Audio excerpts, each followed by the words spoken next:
we left off last Saturday. We ended with a bang. You guys walked out filthy rich.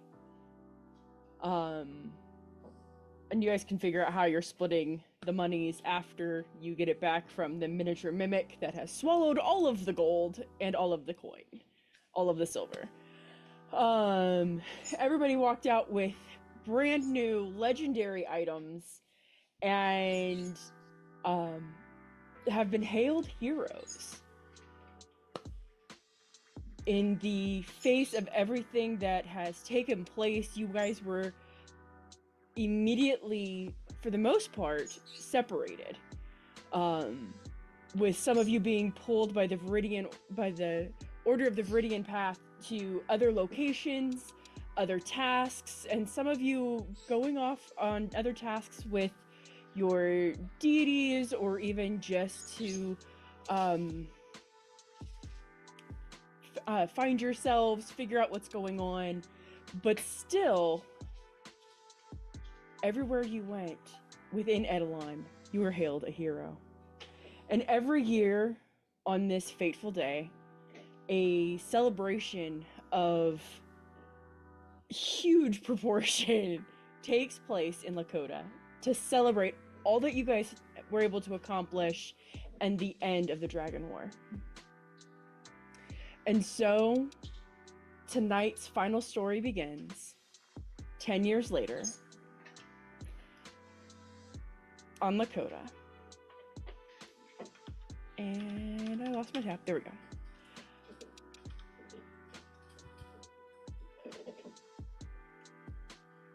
we go. The arrival to Lakota, you guys find that almost every ship in every harbor every harbor has at least one ship that is going to Lakota docks for this event. You have the ability to get there is ridiculously easy, regardless of where you are in the world. So it is that as you make your way down the path hidden in amongst other travelers who don't really know who you are at this point, you finally see it. The world tree looming in the distance, like a large mountain over the terrain. The large karst formations rising up in the background beyond the tree. You start to notice there are thousands in attendance this year. Many colorful tents have popped up in the large open space at the base of the tree, like wildflowers springing forth in a meadow. Bright banners and silken streamers hang from nearby trees amidst the forest on the path through, and lanterns light the pathway from campfire to campfire. When you arrive, you hear the revelers rejoicing and singing, rather drunkenly, I might admit. A centaur is serving ale from an open-air bar, while a satyr begins to play their lute nearby. A large bonfire at the base of the tree roars to life, with the help of a fire elemental. Meats are roasting on spits at nearby campsites, and the delicious smells of pies and pastries and cooked meats wafts through the space. People are gathered around, drinking from tankards and laughing. Nearby musicians join their instruments with the satyr, and suddenly elves, drow, dwarves, and humans begin to dance together. The festivities and celebration to the end of the Dragon War have begun. Does this mean the world tree is not on fire anymore? The world tree is no longer on fire. Hey. And I'm going to share this image in Slack. What happened to our friend Fire Elemental, though? I got him. All will be revealed in time. Oh, no. I promise. All will be revealed in time. That's the image.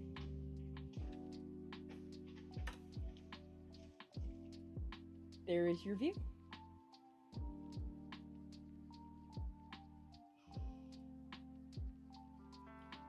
was this an image you just found, or did you get like AI to help? Oh, AI totally helped me. Yeah, that's super cool. It took me probably like 30 searches to fine tune it to get it the way I wanted it to. That's amazing. So here we are. Thank you. I blessed you again. He said I'm- thank you. The what is it? The con flu is starting. Yeah. Yeah, I'm sick too. I am not, thankfully. Aw. So Just we are getting gonna over it. start off.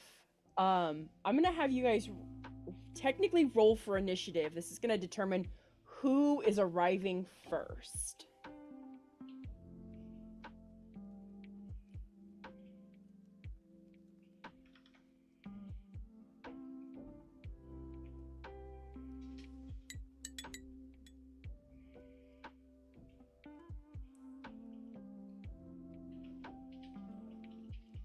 I will elect to not roll and go last. Well, Thaldrith rolled a 2, so I think she wins on the last on the arriving last. Okay. Okay, this entire campaign, I've never rolled like higher. than a- Uh-huh. I know. I can't actually roll lower than a 2, even if I roll a 1. I know. You try your best to arrive fashionably late, and she still outdoes you. Yeah, No, she just arrives late. It's not even fashionable. It's just late. yeah. Okay. Let me send a message quick.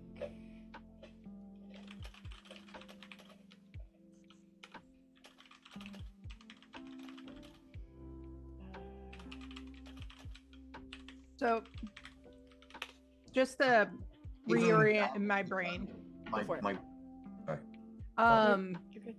this is all happening soon after we took care of the thing. It's not the many years later, This right? is we are 10 years later. It is 10 years. There's It a is 10 celebration 10 years. years. Okay. Yep.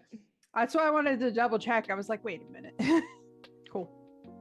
Yep. So this is the 10th anniversary of the celebration of the end of the Dragon War. Gotcha. Okay. Thank you. Absolutely. Oh, more messages. Hold on. I'm catching up.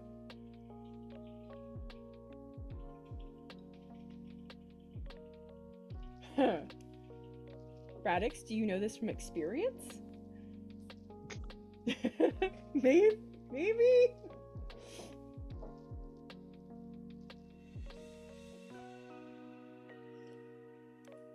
Alright.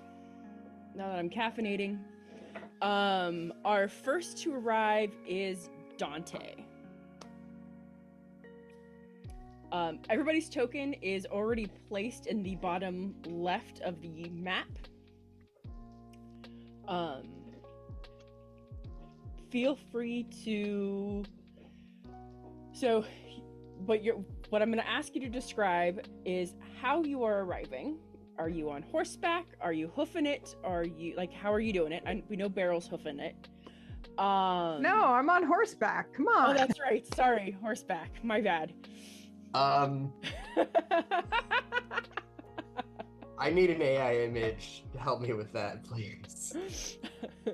But how are you arriving? How is your character currently dressed? What has you get a chance to re-describe your character because it's been 10 years. Some of you guys may have changed dramatically. Some of you may not have changed much at all, but your attire might have changed, how you do your hair, all kinds of fun stuff. So you're gonna get the chance to describe how you're arriving, and how your character looks, and feel free to kind of RP out some way, like there any emotions they have about the event, or like the first thing they go looking for when they arrive, or anything like that. Oh, that looks horrible. I will never be able to unsee that. Why did you post that? That is horrible. That poor horse. Horrible. Okay. Thank you, Dante. Jeremy Crawford. Oh. Take it away, Dante. Take it away. I'm gonna move myself first, which is way the hell up here.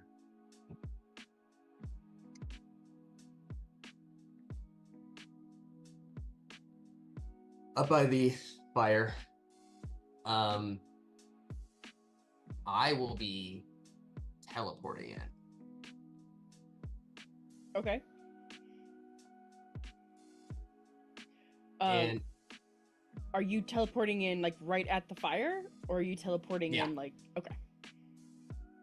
Wunderbar. basically, I'm thinking to myself, like, go to the base of the tree.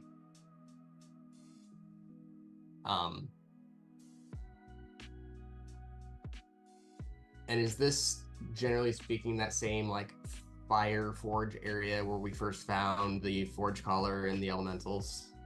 It is. Okay. Around the large bonfire that you're actually facing, you notice there are 6 little elementals and a large fire myrmidon. Okay. I guess the one question I would have is, would I have known the tree had stopped burning? Like, when did that kind of stop? So, you would know that within the first year, they were able to completely douse the flames. And they were able to, start to aid in, get elementals to come together to aid in the repair of the tree. Okay.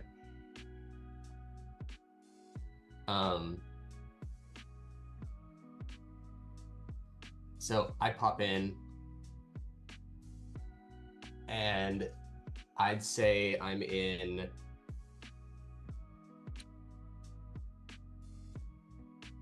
dark green. Yes. Okay. Regalia. Similar to that would have been seen by any of us in our encounters with the Viridian path, the order. I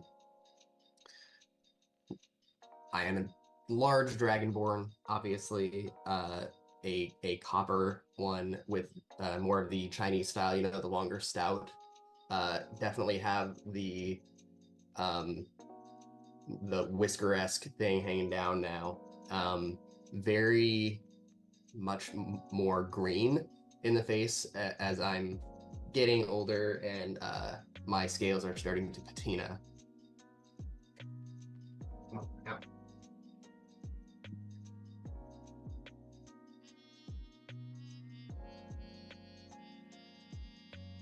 And I kind of stand a second, just staring at the fire, just slowly kind of taking this in, deep breaths. I turn to look behind me at those enjoying the festivities. First thing I see is this fireworks shop. I glance back at the fire. This was not well planned. And very slowly, I'll kind of do the American fair thing, where I'll just slowly kind of peek by vendors, not actually gonna stop and do anything about it, just to see what's there, and slowly just kind of go tent to tent to tent to tent. Okay. So I guess I'm probably gonna like put myself down by this fresh fruit until the next person needs Okay. anything. Okay.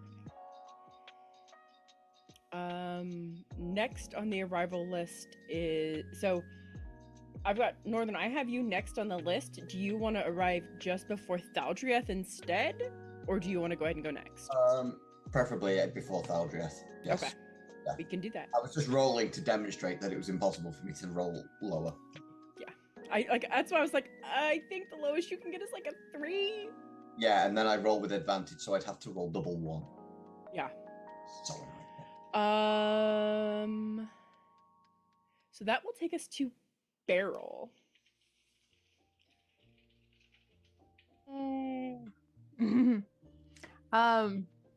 Beryl actually looks almost exactly like she did before, except for she now has that. She got a plantum. Yeah, plantum. Platinum scarf. That's the word I was going to. That she always wears, no matter what the weather's like. So she has that draped around her neck, fabulously, but still wearing like the normal armor and stuff that she always has on. And she'll trot up. And I wanted to ask these. Did you say what kind of food is at each of these food places? Nope. What kind of food is at each of the food places? So, there are available pies, pastries, and cooked meats. At both? Or At any of them. If it says Okay. food, that's what's there. Okay. The only ones that have specific foods are like the fresh fruit vendor, and actually that's the only one that has specific Okay. foods. So Well, then she'll do the normal walking around, seeing like people, and then like when she gets up around here, I'm sure she catches whiff of the pastries and stuff, and she's just like, oh, and we'll make her way over to the food and check out all of the sweet stuff. how did you arrive? I just ran. Well, it's an island. Oh, well, I guess I would have taken a boat then, like Okay. normal means. Right. Nothing fancy. Nothing fancy. Yep. I was rooting for it. All right. Olive and Nyack. Describe your arrival.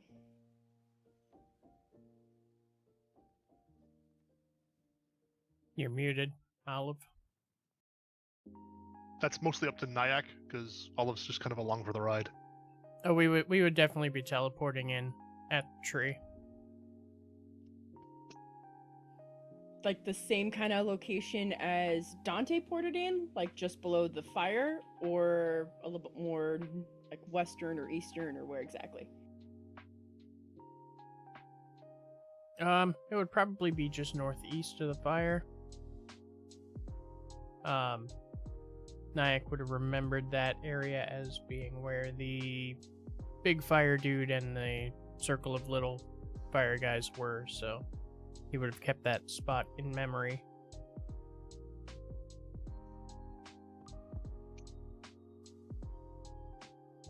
Go ahead and move your tokens, gentlemen.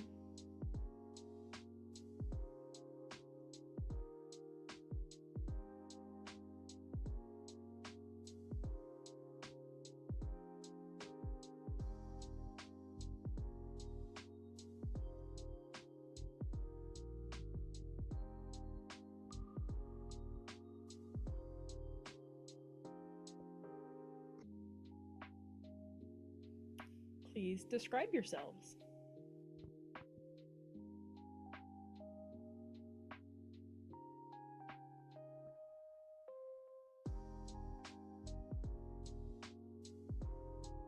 You're muted, Endus. Since Sill's chewing, I'll go first, I guess.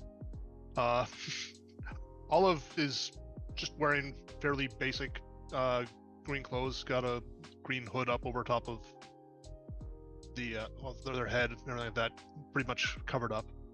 The hands poking out are all bound up in some rather intricate looking wraps, so you can't really see the plasmoidy skin at all. But that's by design. But they're also like way bigger than they used to be, like a good standing 6 feet tall or so. Olive growed up? I was 3 during the entire campaign. Now I'm 13. Oh no, he's a teenager.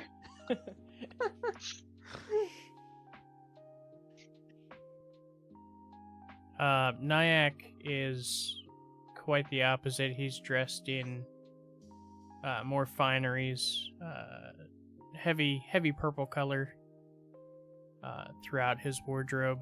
The feathering that you can see, he was always white with silver tipped feathers, and that silvering has kind of grown farther and farther down the feather, almost like he's graying. And he has a noticeable billowing cape and a quite fancy staff that he is fond of, that he walks around with as a walking stick.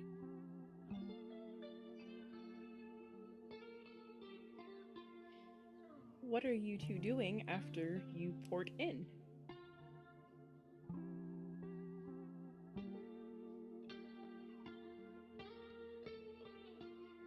Olive's in the middle of speaking as we port in, so catching the last half of a sentence. And if we get mobbed again, bam, smoke bomb, I'm out of here. Yes, you love that trick.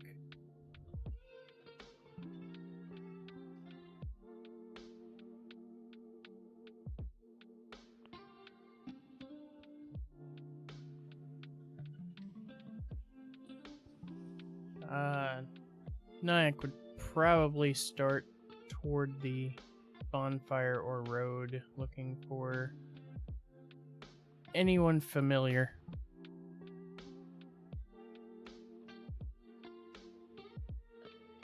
Olive is keeping a sharp eye out as well, because Olive can actually see over the crowd.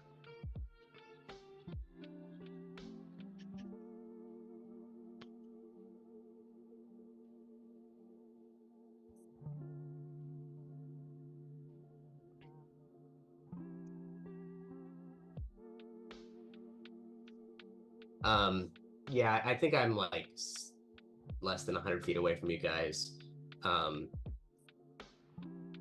And you would just, I guess, see Dante moving in front of this fruit vendor. Does not see you.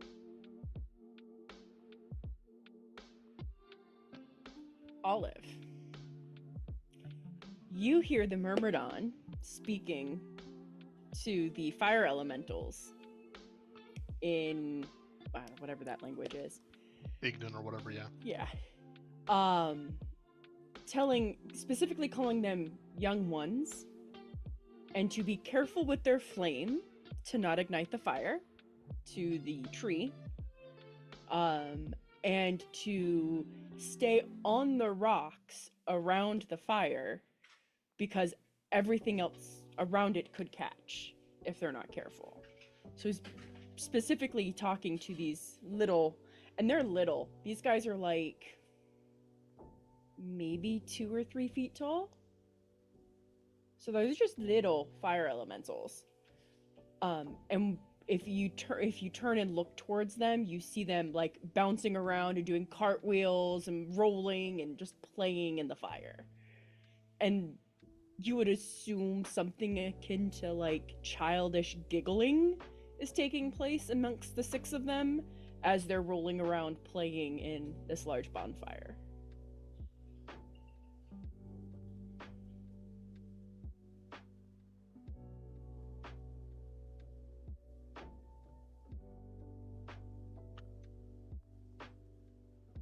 I'll call out to them as we pass.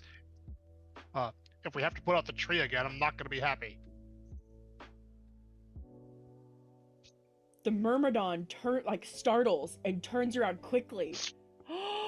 Flesh friend! It's been so long!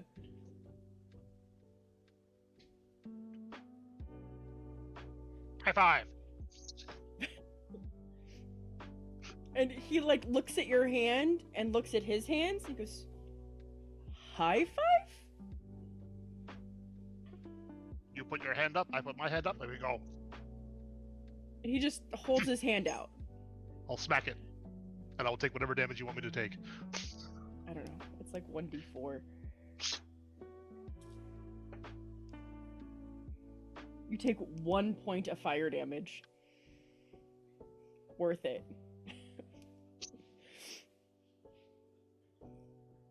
Was good high five? Good high five.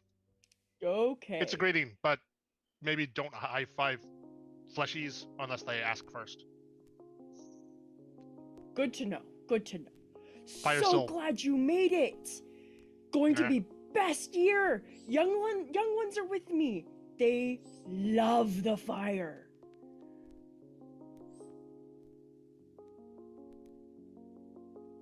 As long as they stay in the nice toasty fire where it's nice and hot, rather than out in the cold rest of the place. No, they're fine. They will help with campfires later. But that's later. Right now, just this fire. And maybe not that one. They're a little uncontrolled. To the little guy. It like stands as tall as it can and like buffs out its arms at you like, huh. It does not look intimidating at all. I'll just ignore it and walk back over to the Nyack.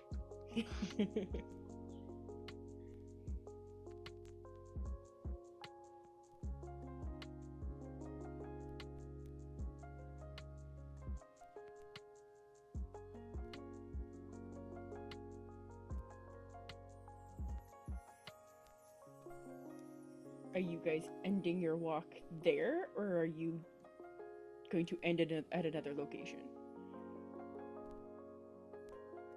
Nyack would have continued towards the road. Being that he is looking around for anyone familiar, would he notice Dante? Give me a perception check.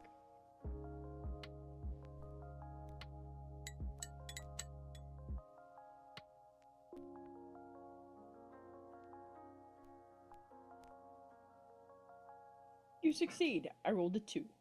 So yes. Mostly you would hear in the distance a booming voice. But how is this salad? It is made of fruit.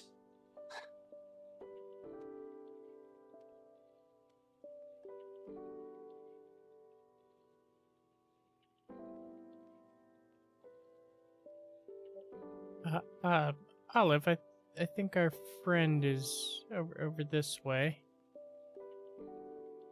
How does he not know what fruit salad is? I'm not sure. And I would make my way over to Dante. Fine. Here's your coin. It's not a salad. Turn out. Oh. Hi. Hello.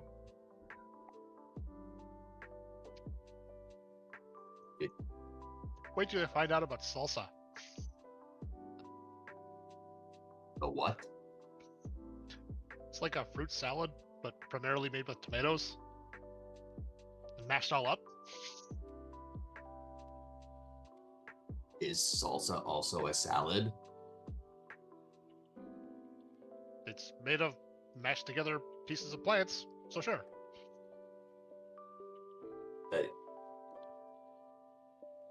It's It not is soup. good. It is good to see you too, Olive. I wasn't sure you would all make it. I know everyone has been sort of around, busy.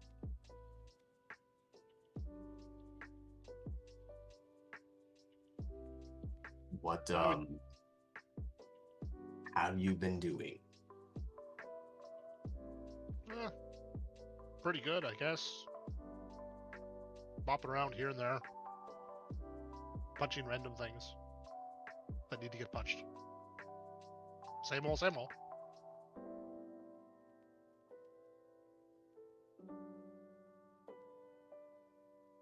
Sometimes Modrons, sometimes Celestials, sometimes other weirder things.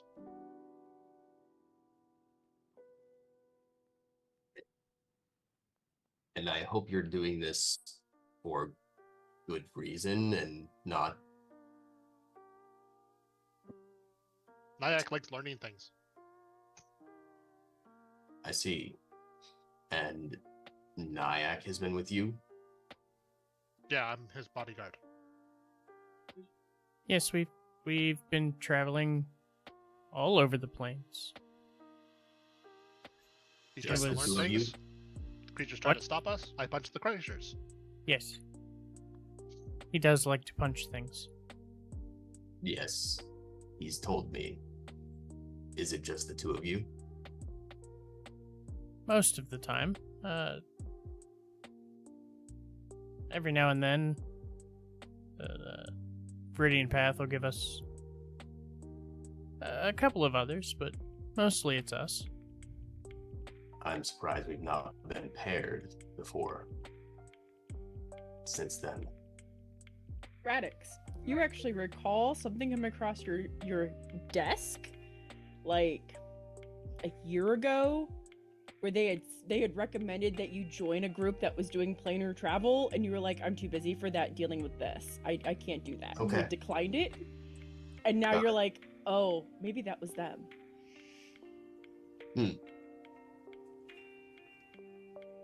Maybe another time, but the planes, you say. Is there something else threatened? I mean, clearly it's handled. Moral's still Hopefully- here. Hopefully you've had plenty of free time. Yeah, we have our off time. They give us enough leave. And, did you all go back to the quorum, or where are you staying now?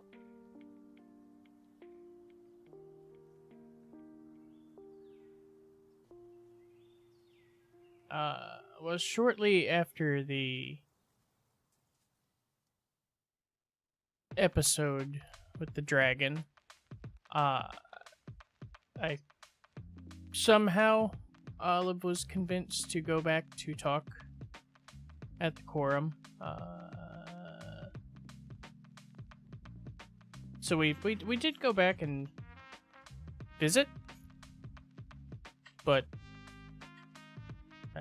we weren't there too long because, Viridian Path business, lots of traveling. I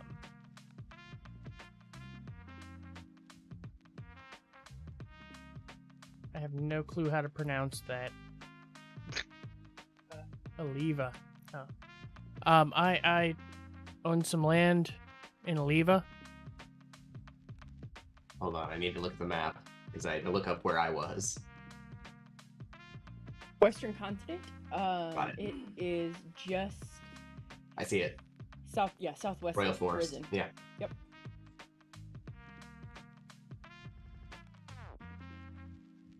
I have not made it over that way. I've largely been actually fairly close in the eastern continents, I think. Oh no. Apparently I don't know geography, just like my character. Oh, I was south of there for a few years. In Vinla, if you remember. Oh, I remember Vinla. It's different now. Better, I hope.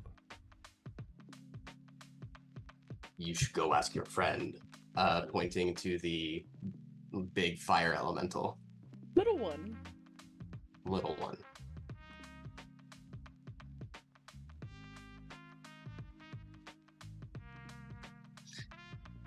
The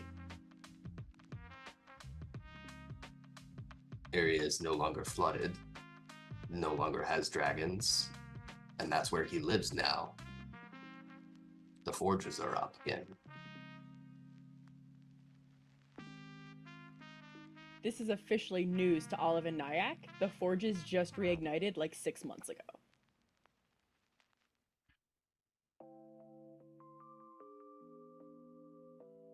That will.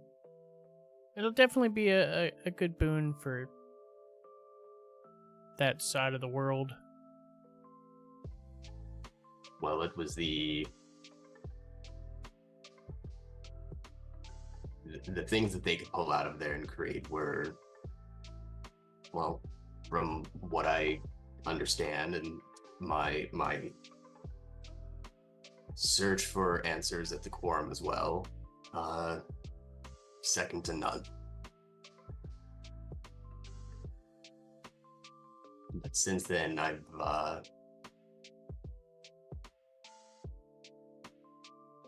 I suppose I've just kept to myself. I am outside of, well, actually just south of the quorum. If you remember, if you've ever been by Zelik, no one's actually corrected me. I don't know if it's my stature or not. I try it both ways.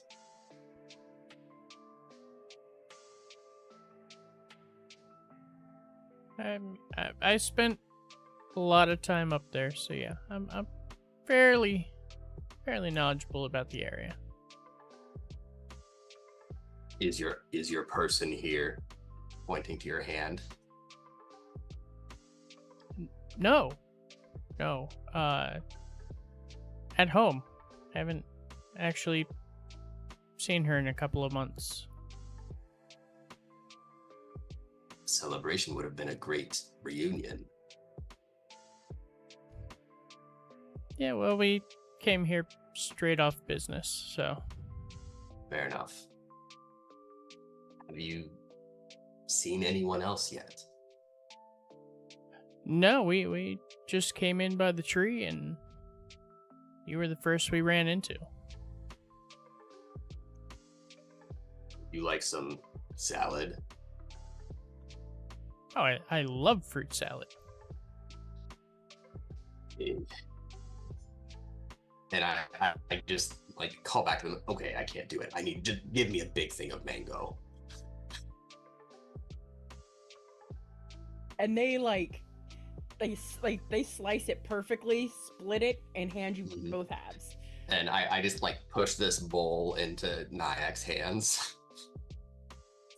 Congratulations, fruit salad.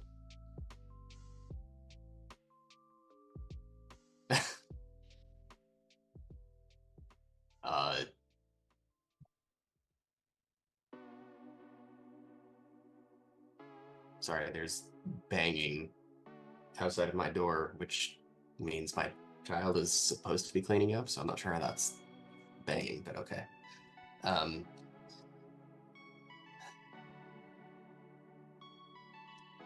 Perhaps we should just see what's available. Hopefully we get lucky and find someone else. And with that, we are going to go to Thaldriath. Wait, no. Northern. Okay, so he teleported in the day before, a bit far away from the. Actually, I should first note. You said this happens every year, correct? Correct. Every year. So this is the 10th celebration. It is gotten larger every year that they've done it. He has never ever returned for one of these before now. He teleported in the day before to the island, finding a nice quiet spot away from everybody, and spent an evening doing what he did best, just quietly meditating off somewhere. As he arrives on the day and he sees the tents in the distance, and you can start to hear the noise and see the smoke of the fires, he's going to cast Etherealness and quietly step into the area, taking the time to look around and literally walk through these crowds, looking for any semblance of a friendly or familiar face, not wanting to mingle with people, not wanting to spend his time being bothered or pestered or mithered. He just wants to see his companions and then go. He's not here for a good time. He's not here for a long time. He basically accepts the odd mission as part of his contract, and every year they implore on him that it might be a good idea if he shows up. And so, after a conversation with his patron, whom he has a renegotiated contract with these days, after some very startling revelations were occurred to him during their time together, they agreed 10 years is enough to finally appear. So, after wandering around the whole damn place, he's going to drop in where Dante, Nyack, and Olive are chatting. So I'm going to try and find where the heck they are on this map, because I have to zoom out. Thank you. Because I can't see anybody's token but mine. Try refreshing. Yeah, it did that for me. I refreshed, and then it still took a minute or so for it to load up. Quickly refreshing, but yes. Also, apologies for my internet just cacking out earlier. I don't know what happened. I just had Dante-itis, I think. You're muted, brother. Okay. But yeah, once he gets among them, and there's a quiet moment where like the crowd sod off and leave them alone for a bit, he's going to drop etherealness. And sorry, can you ping about where they are again? Thank you. He's going to drop. Finally, I see everything. He drops etherealness and just stands behind them and goes, "Is it always this busy?" Oh, well, hi. It gets larger and larger every year. Perhaps you could make an appearance. Should have come 9 years ago, and then I'd never have to have bothered after that. You're all keeping well. You'll notice that, looks-wise, he's an elf. 10 years really doesn't do much to an elf. But clothing-wise, for all his lurking around in shadows and moving around with raven feathers and such, he's really leaned into the whole gothic look. He's now upgraded his armor to a really nice black opaque style half plate that matches the whole cloak and the hood style of doesn't really want to be seen, but it's hard that he keeps clunking. But he looks like if he stood perfectly still, you wouldn't notice him. As soon as he moves, you hear him.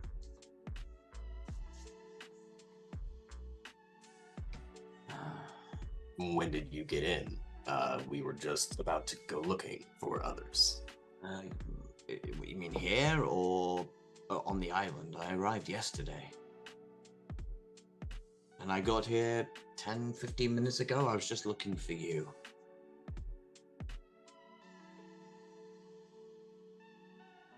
And you are alive? I assume you're well then? I keep myself busy, you know. I had a couple of personal matters to deal with. And then, my associate in here and I had a bit of a chat, and I do some favors for him. He does some favors for me. And then, contract work for the path keeps me busy. Like to work alone, but can't complain. How are you? I'm not good at the small talk, but how have you been?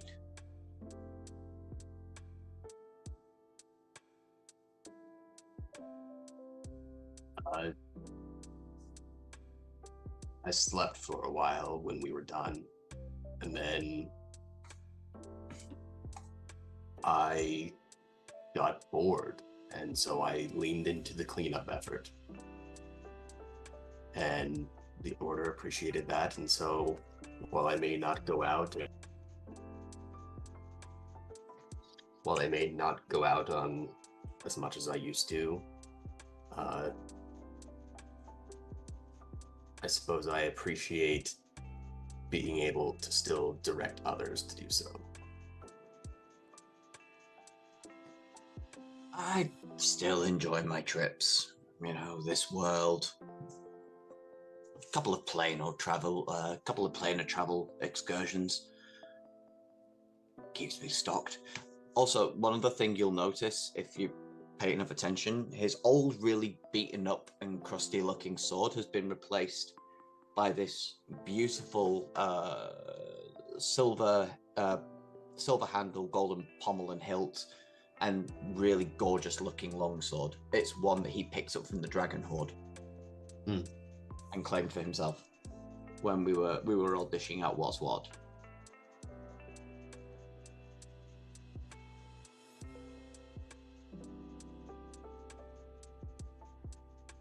Do you stay anywhere?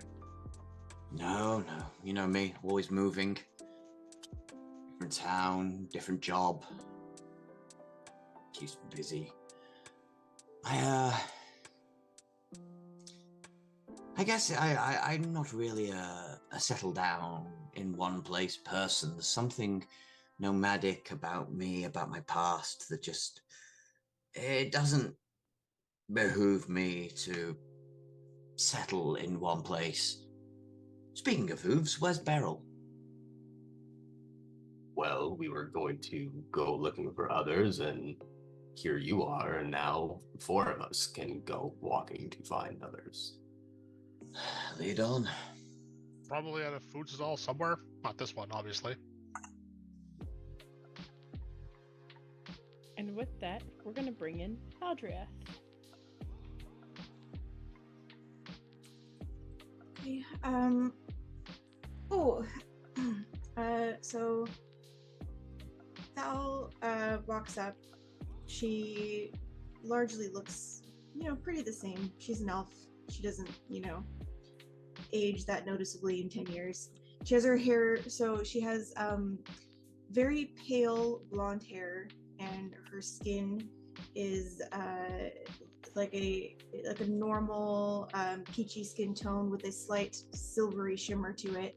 She has her long blonde hair set up in some really elaborate braids, and she's not wearing proper armor. She's simply wearing some well embroidered linens in a layer. So she'll have pants and then like a robe and then like a vest on top of the robe, all beautifully embroidered. Around her waist, she has a very large jug of the cleanest, purest water you will have ever seen, just hitched to her waist. She does her best to walk in without drawing attention or being noticed. She's not really one for praise or attention.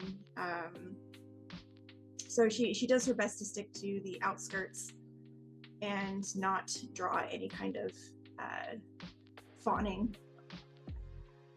How did you arrive? On foot. By boat? Sure. Perfect. Remember, it's an island. Right. So she'll arrive on boat and she'll be walking up on foot into the fairgrounds.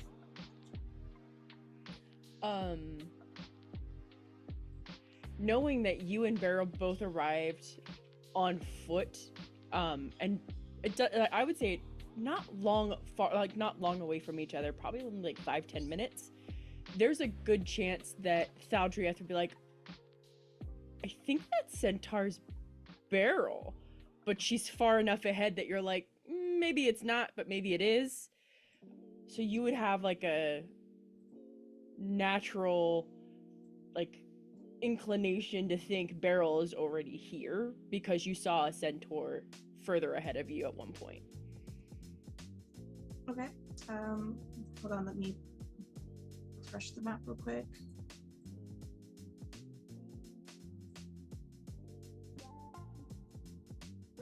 Okay.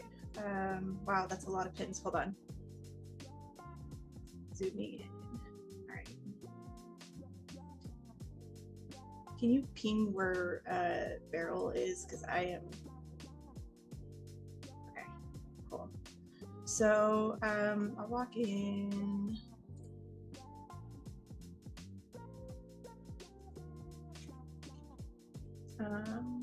slowly kind of trying to dodge the crowds.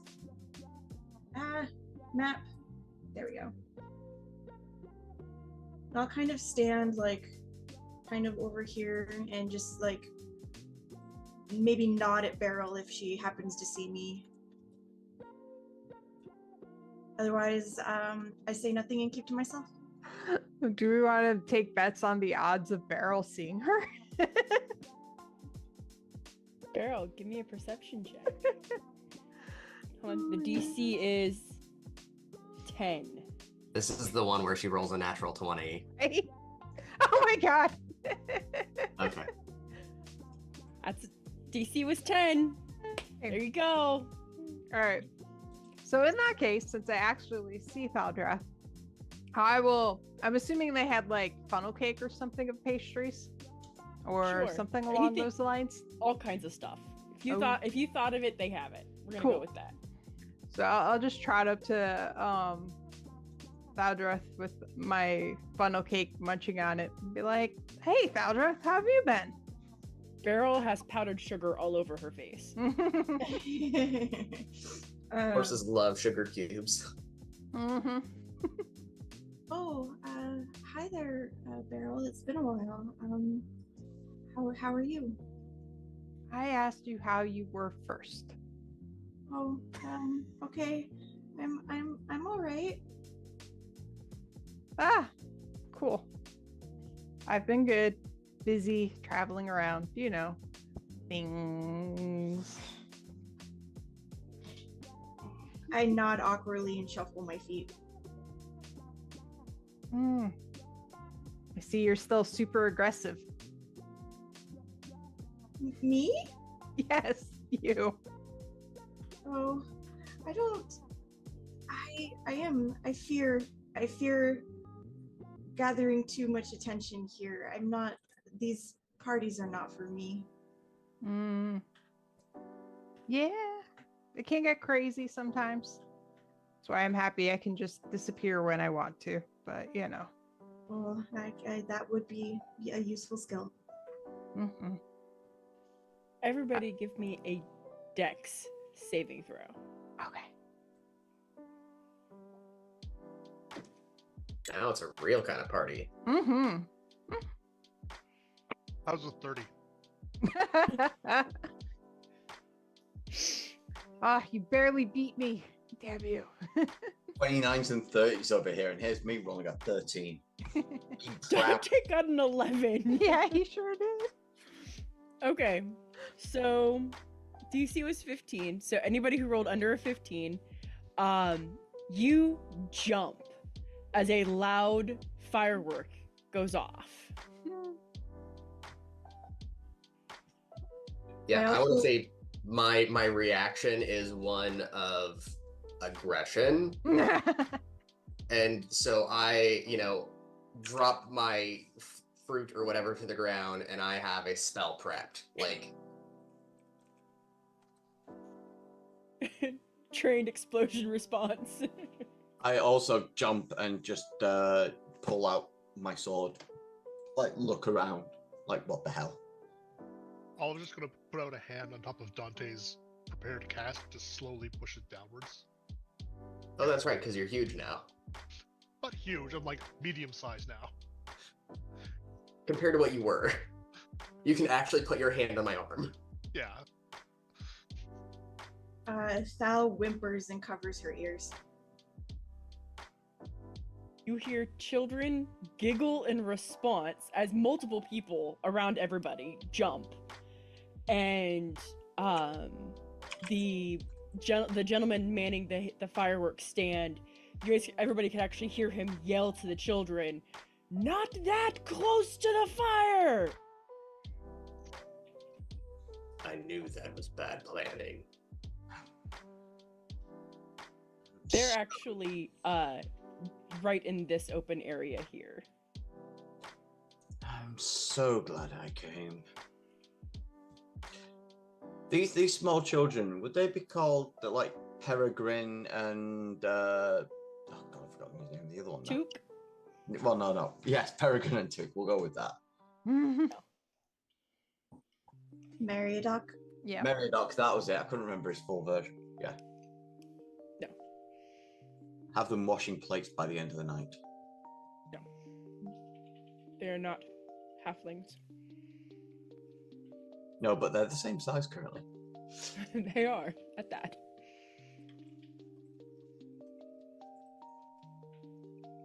I'll just like kind of pat Thaldrith on the shoulder to reassure her. Like, it's okay. It's fine. Once I realize that nothing terrible is happening, I'll just kind of sigh and shake my head a little bit. Yeah, these events are not my chosen activity. That's for sure. I'm glad that everyone else is having fun, though.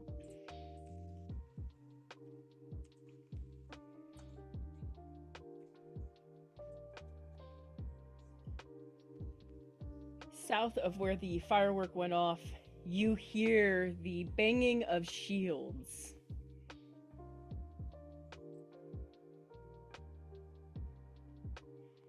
And cheering.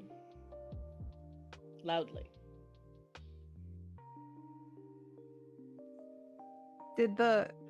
Was the firework going off over here or where was it? I'm sorry. Yes, so where it says Okay. like souvenirs, they were just south in that open area. South of that is where you hear the banging of shields and cheering. Okay. That makes sense.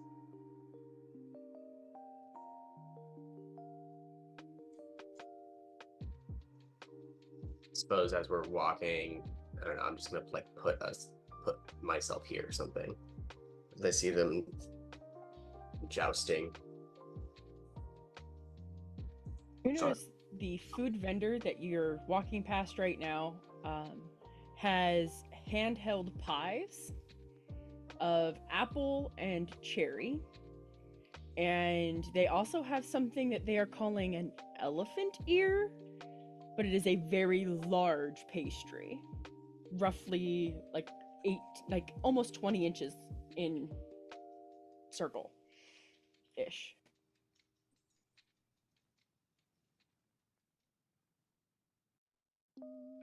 Where I live now, they have things as large as those, except meat. They call it the tender loin. I'm not sure how I would feel about a sweet version.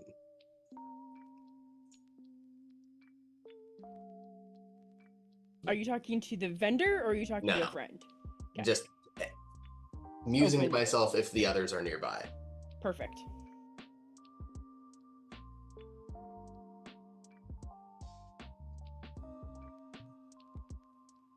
So Olive, Nyack, and Northern, you guys would have heard him reference something of a pork loin. Thaldriath and Beryl, you would not have heard that. I'm gonna ask Thaldrith, so is there anything you particularly want to see while you're here or do? Not especially. I am mostly here for ceremonial purposes. I don't really enjoy parties per se. But if we see any of our friends here, then I will definitely want to say hello. I'll say, okay, let's check out the jousting. And then like I grab her arm and start quickly moving towards the joust. And like if I remember correctly, I think I move faster than her, so I'm like dragging her kind of. Like, let's go. I make like an ah sound while you do it. Do you try to resist or do you just let your friend drag you? I let her do it. Okay. Valdriath is not high on the dignity quotient.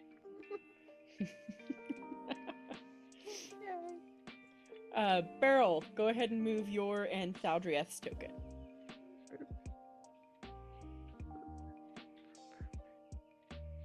Dragging her along. There you go.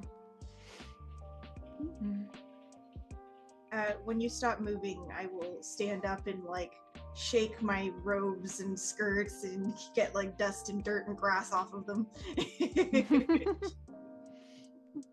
Cool. And I'm assuming there were people actively jousting at this point. There are. So you actually see multiple knights lined up to joust. Oh, awesome. There's a full-on competition going. There's roughly 12 competitors, and you see all these different pennants flying in different colors, and people are cheering for different knights and different teams and all this stuff. And one of the jousters is a centaur. Oh, yay! And you hear some people be like, "Cheater! That's not even fair!" I was gonna suggest that Meryl do it. Yeah. I was going to say, how's it using a lance? Because it doesn't count as a mount. Is the centaur on a horse? No. You just can't be unhorsed, obviously. They have a jockey. They just have to knock over the horse too. It's fine. Yeah. You know those giant horses you had out west? I want to see a centaur on one of those. Clydesdale? Pardon? Clydesdale? Yeah, the ones in this game in the world here you have. Oh yeah, gotcha. Next big the giant buggers. Nah. We're on one of those. And nobody is on one of those. These are all just standard Regular horses. horses. Oh, that would make jousting so much fun if they just basically yeeted at each other. I'm just gonna hang out there and I'll cheer for whatever knight's going random. Like each pairing, pick a random one and cheer for that one. Yay! Go team! Basically. From that, we are going to now bounce over to the gentleman. It's funny how you guys have split off guys and girls. So it makes it easy to just be like, okay, we're going to go to the guys now. Yeah, Technically speaking, Olive's not a guy. But you are, so. So it looks like Dante moved his token. You guys are continuing towards the jousting area. Mm-hmm. I've never quite understood the fascination of this. Two men running at each other at breakneck speeds, trying to fall off, try to knock each other off a horse and not break their neck in the process. It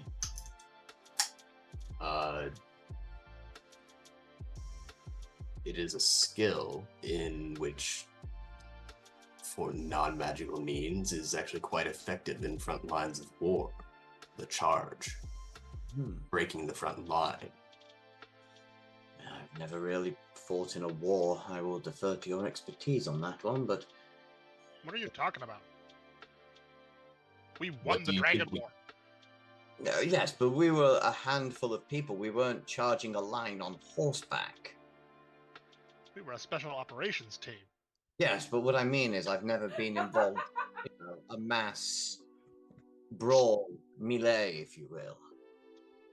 You should sometime. They can be a lot of fun. It took enough to just trust you a handful. I don't think I could put my life in the care of hundreds or thousands. How do you think they were keeping things at bay so that we could do our thing? I just assumed they were dying up there. They were. No, but like... How do I phrase this? Have you ever tried to sit and eat in a field? And you put your food down for a brief second, and you turn back and you find there are ants crawling towards it in relatively large numbers. And you just swat them away. Yes. That's kind of what I imagined they were doing.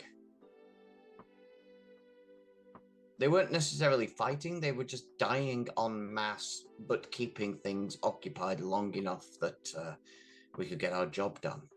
Sometimes it just takes one lucky blow to bitch slap something to its knees. I'll have to keep that in mind, thank you. I like that we're all here at a celebration and we're like, mass death! It's all we know. So We're the you would traumatized actually, soldiers with PTSD. you would actually recall that it was there were hundreds of the Viridian Order there, and there were 42 dragons that joined the battle. So it wasn't just like swiping away ants. Like it was definitely like high intensity battles, where they were almost it ended up almost equally balanced. But so the yeah. difference is that one side had 42, the other side had several hundred. No, we had 42 of the chroma. Oh, Right. Help the hundreds of Viridian Path. Misunderstood. I think there was a grand total of, hold on, let me double check my notes. I want to say it was like 48 dragons up top or something like that. So we'll just say something like that because it's somewhere in one of my notes. And I don't want to go digging for it. Also, has anybody else's sheet been like half updated to the new rules and half not? Yeah, it's a D&D Beyond issue. Like, I've still got the old classes because technically I would gain an extra invocation and I haven't been given it. But everything else is still as it was. And then some stuff, like some of my items have changed and spells. It's a Spells well, but very good thing that we're not doing anything major. Yes. yeah, because this is what people were mad about when they were talking about being fully backwards compatible, but Okay. not everything. When did the player handbook drop? The third. September 3rd, yeah. Man, I wish I'd paid attention. I'd have been reading it the last few days. Good news. It's open now. Hey, yeah, I've noticed they only give you 4 classes for free. Yeah, you gotta pay for the full book. I mean, you can go You've read- under someone's campaign and look. I know, but but before you had in the 2014 edition, you had all the classes for free, but you only had certain Oh, you had like one. Yeah. like 2 to 3 paths each. And this time it's like 4 classes. Beryl and Thaldrieth, are you guys still just watching the jousting? Yeah, I'm happy to stay there watching it for a while. Okay. Then If we're she gonna. is, then I am as well. Are you still eating the funnel cake? Are you still making a mess of yourself? I'm probably like having like the last bit and like sopping up the last bit of the powder and finishing it off and being like, yeah, nom, nom, Licking nom. it down like it's Uh-huh. cocaine. Yeah. Then we'll continue with the guys. Whatever else you guys would like to do. Yeah, again, I would assume that we are having this conversation as we're walking and as we're like kind of passing by or whatever, that's when maybe we'll notice them. Yeah, I mean, this is like 50 feet away. Who wants to give me a perception check? So someone who's better at it than me can. I have a passive of 22. Do I spot them with that? I mean, I'll still roll, but I mean, I can roll, but yeah. I can't actually roll my dice, even though I have an okay modifier. Roll on the first. Nyack's the only one that failed, so he's busy daydreaming about his wife. Everybody else sees them.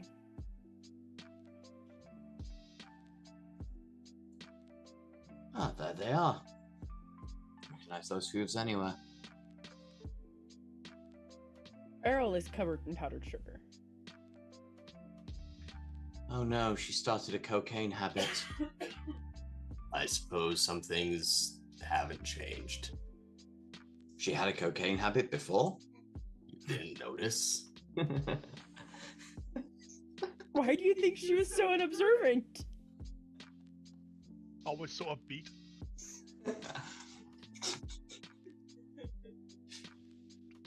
And just I guess walk over and select my select thing instead of the ruler.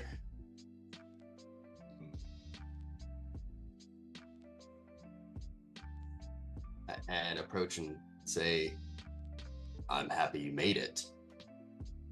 Oh, hi. Oh, hi. Greeting. Oh. Have you been here Politely long?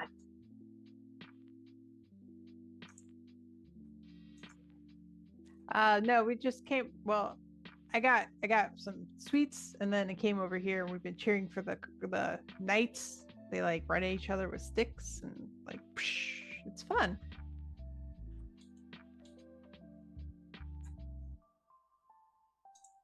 Olive, you get up there to the corner where the jousting is, and you notice there are two drow sitting there on the corner, and they like side eye you and like sidestep. That's all. Shimmy, shimmy. Like, and it's not like an evil glare or anything. They just. You're muted. I'm gonna lean on the railing and just yell out, 50 gold to whoever knocks the other's helmets off.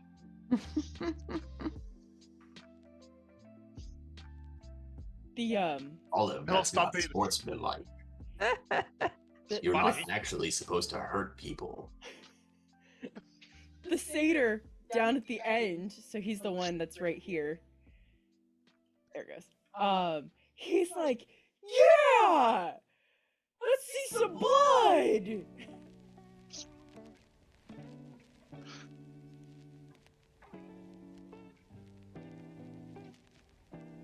He's all of this dirt. What's the worst that can happen? He kills him? Come on. Yes, that would be the worst that can happen. Then I'll patch him up. I am glaring so hard at the lot of you right now. Can't. If So, they're are dead. Are the two knights like spurred on by this, Cease? No, they're like shaking their heads, like, oh my gosh. I'll raise it another 50. This is supposed to be a joyful moment and celebration and not reliving horribleness that happened. Thank you, Dante. We each find different ways to deal. I like seeing shiny things go spinning through the air. Like somebody's helmet. Helmet! Give me a perception check, Olive.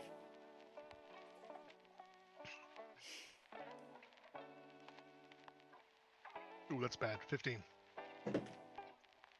You don't see it coming. A squire chucks a helmet at you. Just straight chuck. And it's like, it's a dented old helmet. Like, there's nothing fancy about it. Probably was gonna get melted down. They just chuck it straight at you. Because you screamed helmet.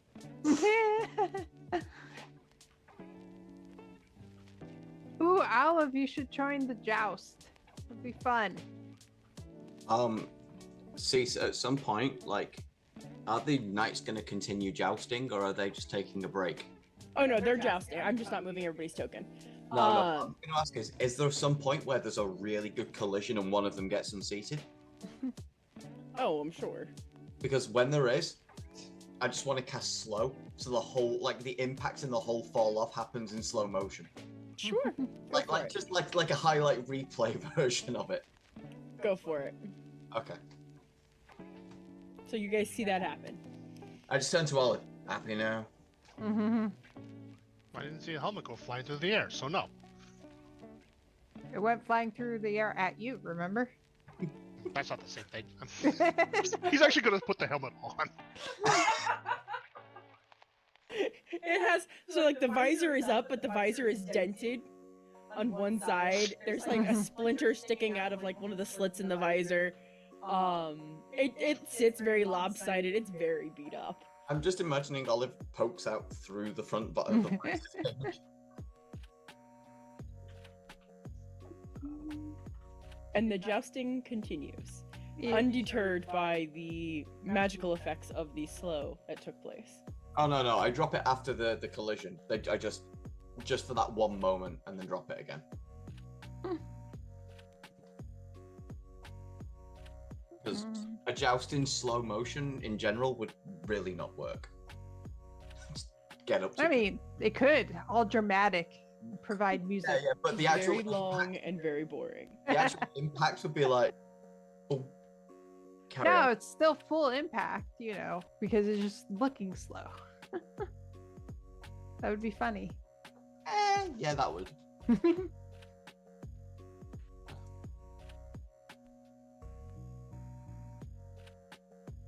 The cheering around the jousting area continues. You do hear people like groan and wince, and when there's initial impacts, booing when somebody falls, cheering when somebody stays up. Like you get this whole like mixed bag of emotions around the jousting arena. Ooh. I think once or probably just once, as I'm watching. So one of my feats actually lets me summon an invisible mage hand that lets me push stuff. I think what I would do for one of them is like right as they're about to impact, like push one of the lances aside. So that it would glance or that it would actually Yeah. make contact. And then the other person, like, really subtle, maybe have made a bet or something before. Absolutely. I would say you could very easily convince the satyr just down from you guys to enter into any bet. Like he is drunk off his rocker. He'll enter into any bet willingly. And it'd be something super. It's a subtle enough thing that I can do. So. Yep, absolutely. You could absolutely do that. Probably walk It doesn't out. make it look like, oh, his shield went wide open. Like nothing. Right. Yeah, and I would say like probably walk at it with like a 3 gold bet. Heroes of the realm, and here we are cheating and gambling. Hey, as long as you don't get caught, it doesn't matter. It's the little things to make you stop thinking about the other things that sit there all the time. To the southeast, you hear uproarious applause as the merry musicians finish one tune and start to prep their instruments to go into another round of music. Another person yells to the centaur at the bar for more ale. In fact, they are offering an entire round for everybody at the campfire down here just south of the bar. And to the southwest at the flower tent, you hear all these people getting really excited about purchasing the pennants for the jousting, purchasing favor for the jousts, and you do hear them talking. Hear several people talking about purchasing the rings of flowers to wear on their heads for celebration.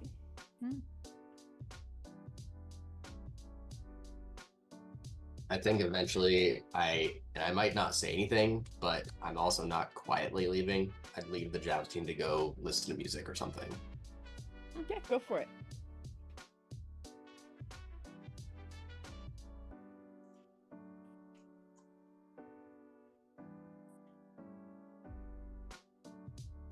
Is there anything else? Anything anyone else would like to do amidst the festivities? I will happily watch all of the jousting. You would be aware that the jousting will be going on all day until Awesome. sundown. Cool.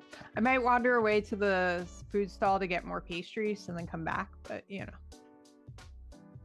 there are several food stalls about. Mm-hmm. How far are we from the location of the actual battle? Or is it on the site? The final battle? Yeah. You are not even on the continent. Oh, I thought we were on the same island. No. So this is Lakota. So this is where you guys, where the world tree is. This is where That you guys would cave have was. gotten your tattoo. This is Right. where. For some reason, I Like the thought that's where elementals. the final battle was. I take it back. Oh yeah, they whisked us all to the other continent for that because it was in a yes. different area. I forgot about the teleport. Yeah, that's why. I think I was half asleep at that point. Sorry. No, you're good.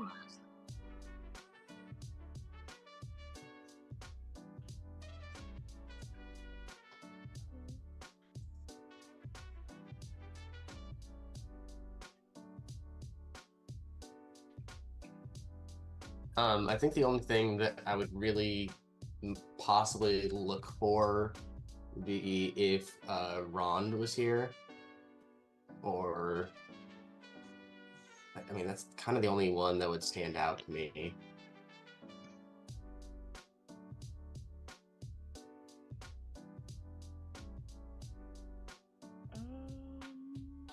I mean that'd just be the only other person I think I'd keep an eye out for.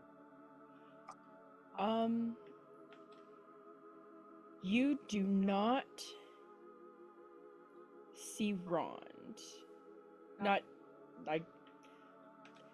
like, oh, he's here, but you don't see him. Like he's not there.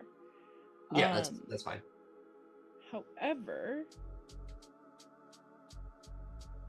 did you say you went down to music? Yep. Okay. However, if you actually give me a perception check. Let me make sure you do So good see at these. what I'm thinking you see. I can't roll above a 10.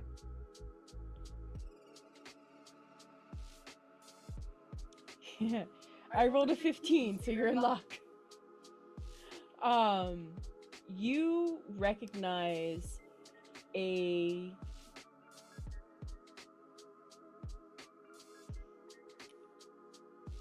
specific humanoid who you know to also be a dragon.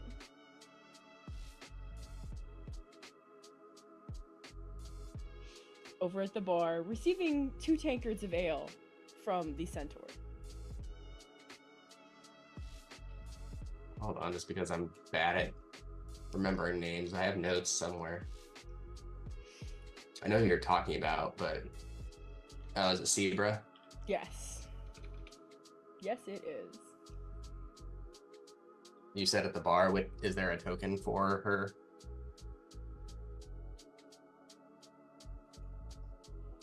Ooh, that was actually kind of cool. I had just clicked to move my token, and then the ping, like while I was doing it, like kind of helped auto move me. That's convenient. Yeah, so you guys see Dante like, huh, and just walk off. I'm surprised to see you here. Wow. I did not expect you guys to make it this year. And she's like turning, she's got 2 tankards, and she just thrusts one at you. I was commanded to celebrate, so I'm celebrating under orders. The best way. And she takes a big swig. She's got like the foam mustache afterwards. Like she's in it. Did they tell you why you had to be here? I don't usually ask too many questions. Then you are in for a treat, my friend. Or not. It really just depends on what flavor you like. Of what? Attention. Treat. Oh.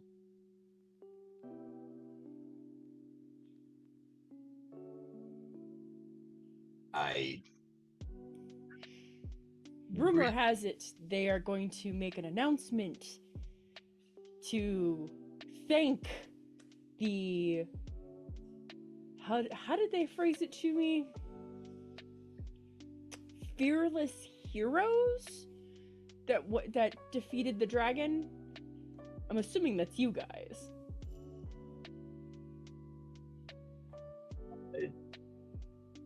No, actually.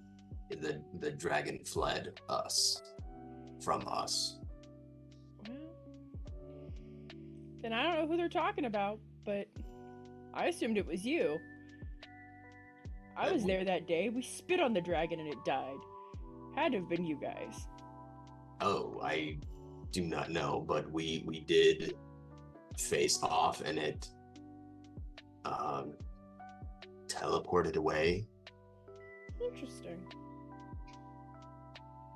You know, I always wondered how it managed to get up there so quick. Yeah.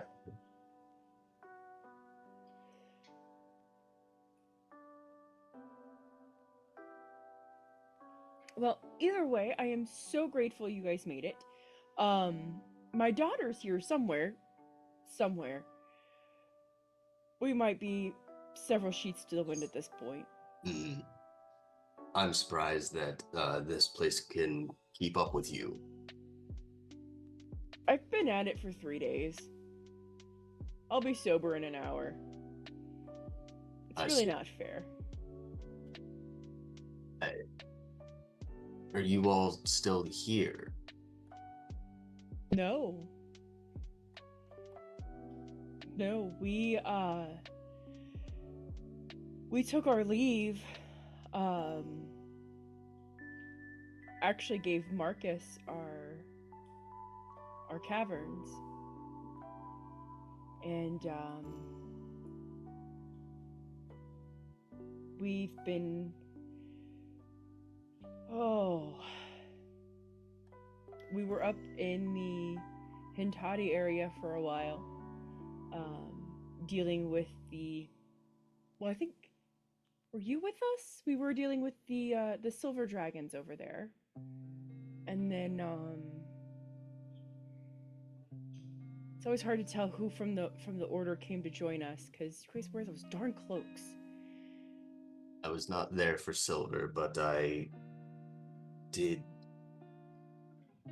not know if you were there at Vinla when we did negotiate with the crystals. I was not, but I did hear of that, and I am so thankful that negotiations were successful. I would hate to think of where we'd be if they weren't. All things considered, Vinla really needs their abilities to hold back those waters. But what of Hinpati? You've moved there, you said? So we've, the silver dragons up there, there was a, uprising, I guess would be a good answer, about a year-ish, a little more than a year after the fall of the dragons, and, or after the end of the war, and we were called up there to help take down their brood leader, and I'd never seen something like that before. They just turned on their brood leader. The young ones just turned on him. And honestly, it was rather nauseating to watch that many young ones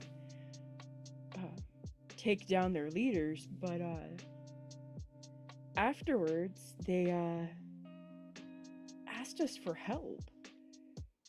Something about they didn't want to end up like them, like their elders.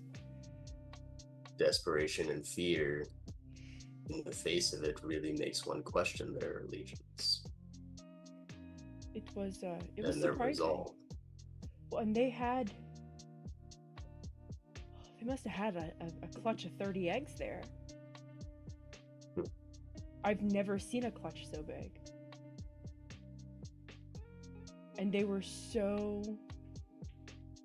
afraid for their young ones. It was palpable to sense that fear. Like, never have I smelled fear on a dragon before like that. So we've been up there. The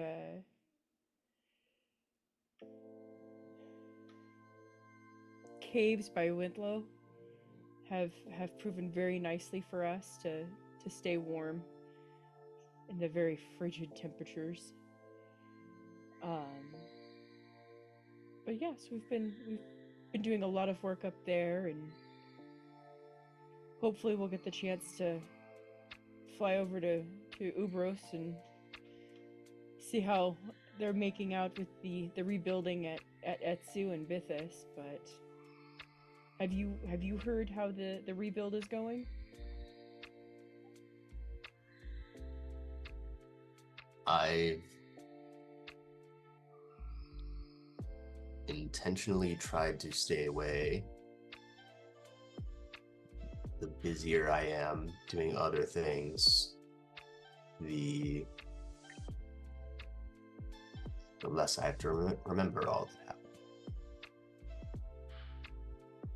I can understand that. We have several that refuse to leave the caves. We have several, even more that refuse to leave the island. Like refuse to leave Epios. Wouldn't even come here. Of my 6 daughters, only one agreed to come with me. I think we forget. More leave scars. Yeah. Especially on the young. And I feel even more so on the mortal.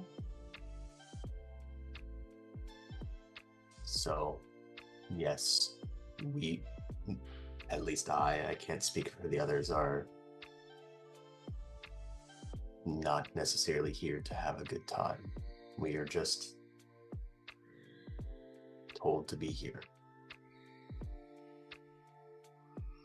Well, hopefully they don't blindside you.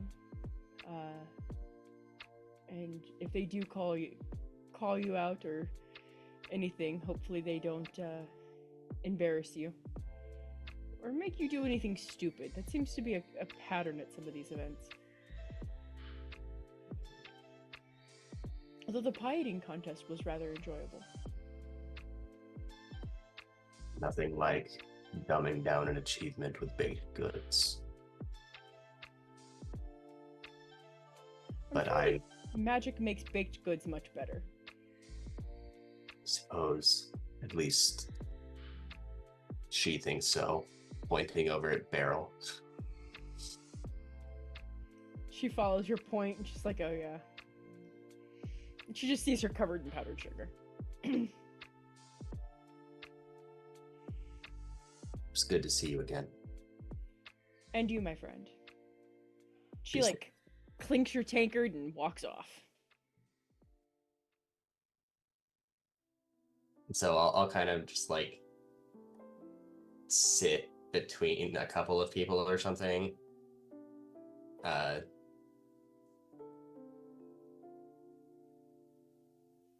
With the music going, just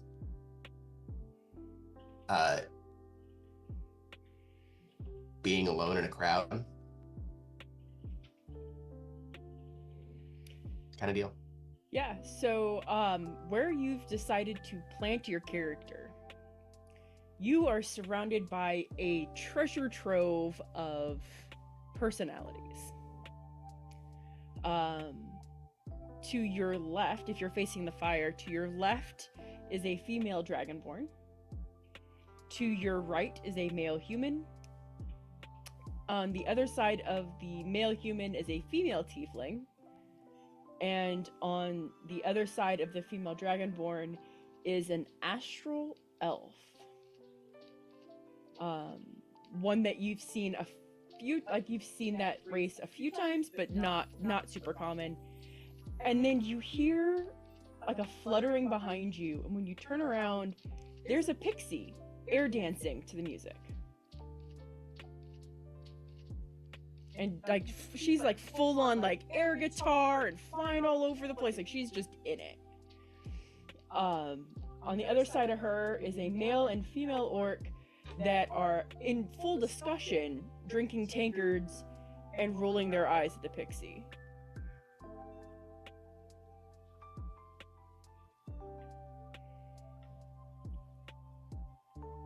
The conversation around the fire that Dante is currently seated at goes into full discussions about the benefits of different types of metal for armor, and the typical, well, our blacksmiths make better armor than your blacksmiths. Like they're just full on baiting everybody to try and basically pick a fight. Nobody's buying it, but it's that type of typical stranger banter. What is everybody else doing? I know Barrel's watching jousting and eating sugary goods. Still watching the jousting minus the sugary goods. Yeah, I think. Oh, go ahead. I just turn to Beryl and I go, how do you think you'd do in there with the lance?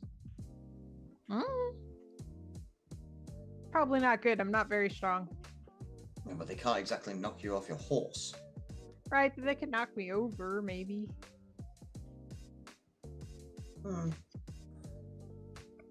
At some point, I also probably noticed that I have powder all over me, so I like try to clean it off and only succeed in like making it more covering me.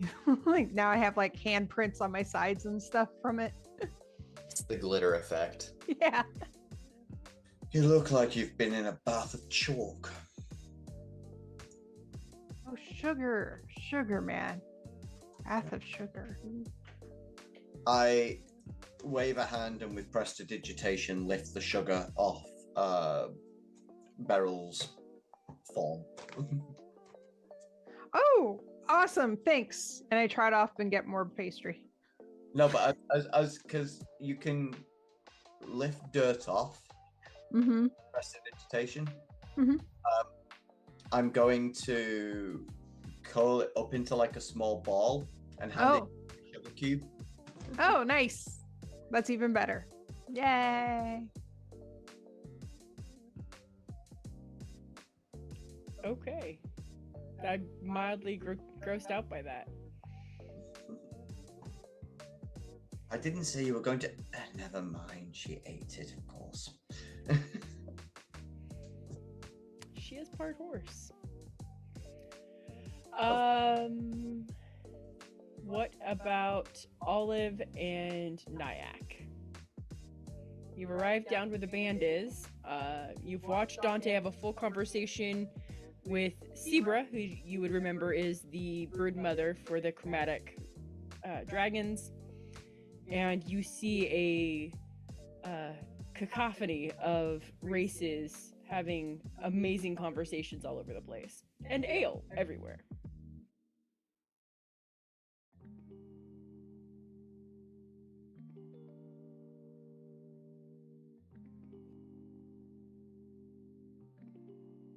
Nyack is just sitting back enjoying the music.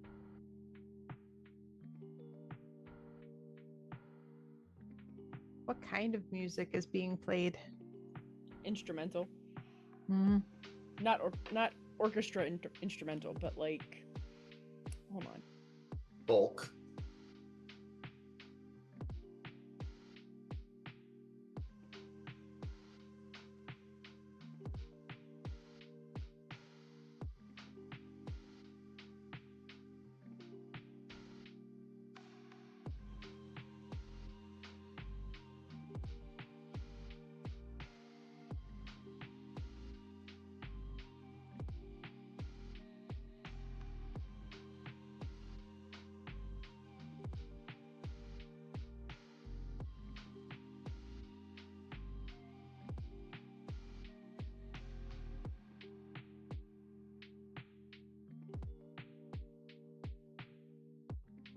I had a YouTube video for this. I was like, ooh, I'll share that. And now I can't find it.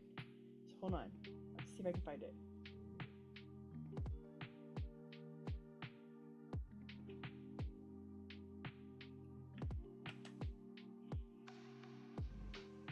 Haha, found it. There you go. There's the music that's playing. Yay! I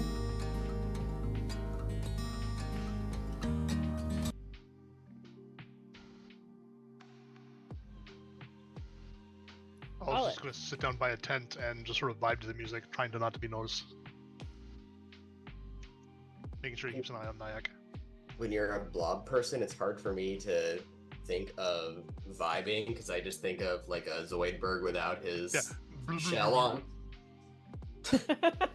I was gonna go get that actual video and just post it. He's not dancing; he's just sort of bobbing along a little bit. Okay.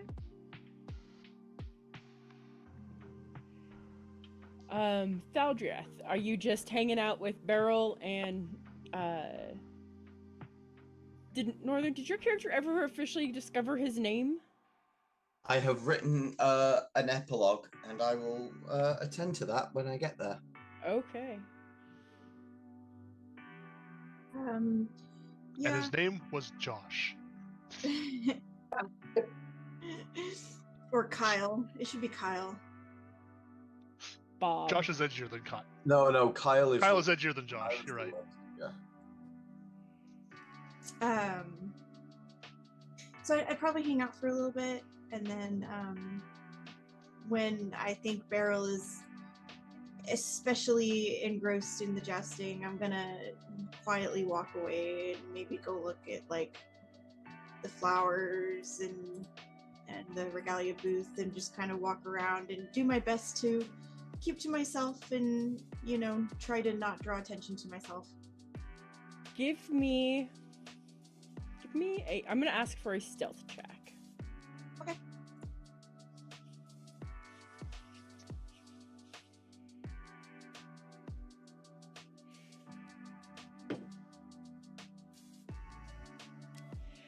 You succeed for the most part. However, you go over and you're looking at the flower booth and you're just looking. You're not touching anything. You're just eyeballing it as you walk by. And as you like leave the edge of the tent and you're ready to put it behind you, you feel this like tug on the back of your robe. And it's obviously from a little kid. I will turn around and look at the child and say, hello. You're her, aren't you? Her who? You're the one, the healer one, the one that helped keep them alive. It's you, isn't it? Oh, yes, I guess that is me. And she has like this dreamy-eyed look, and like her eyes are starting to water. She's so excited it's you, and she goes, "Can I give you something?" Oh, sure. And she like reaches in her, and she has like this little pouch, and she reaches in and she hands you, it's this beautiful, ornate circlet of flowers, and there are these beautiful pale pinks and blues with these vibrant yellows. And she offers it up to you. Oh, that's so kind of you. And I'll take the flowers from her, and Thaldriath will be like visibly blushing, right? Like her cheeks and ears are like turning bright red, and but she can't help herself because she does appreciate, you know, those kind-hearted gestures. So she'll do like she'll cast like dancing lights just to entertain the child, and then when the child's looking at the lights, she'll give her like a little squeeze on the shoulder and walk away. Okay, like you do that and she starts giggling, and you touch her and she looks over her shoulder and she's like, "Thank you." I'll smile, you know, just like a polite, "You got it, little kid," and you then just kind of walk away, and she'll be like pleased with the interaction, but at the same time hoping no one noticed, you know. Right. Oh yeah. Other than that one interaction, nobody else really notices you. You blend in pretty good.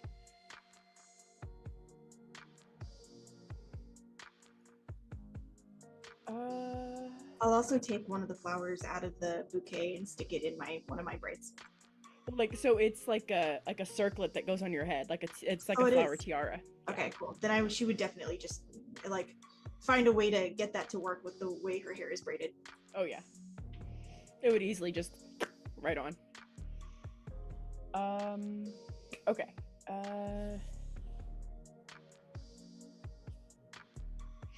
Going through my list of stuff. the evening has started to draw to a close. The jousting event has gone on for what many believe is far too long at this point, and people have grown tired of watching it, so the loud cheering and shield banging and everything has dispersed a little bit.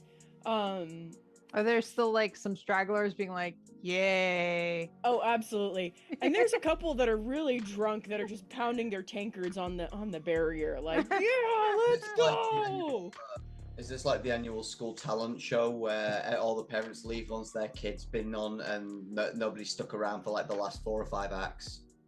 Well, it's you've gotten to the point, like, if you've ever been to like a dog agility event or a dog racing event, you're at the point now what they call a free run, where it's people like these are the kids that are learning to joust that are now getting in the ring and trying their best with each other. So you have like the parents that are like, no, Johnny, put your feet in the stirrups, you're not that much of an adult. I look at Beryl and I'm like, What? I mean, you did say you hadn't learned. Now would be a good time. Eh.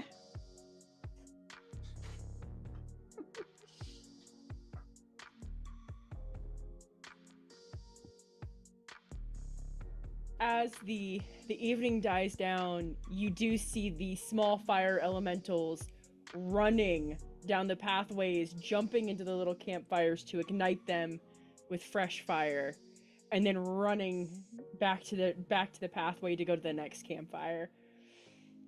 If you get a chance to look up towards the bonfire where little one is, you do see one small fire elemental stuck sitting with Dad.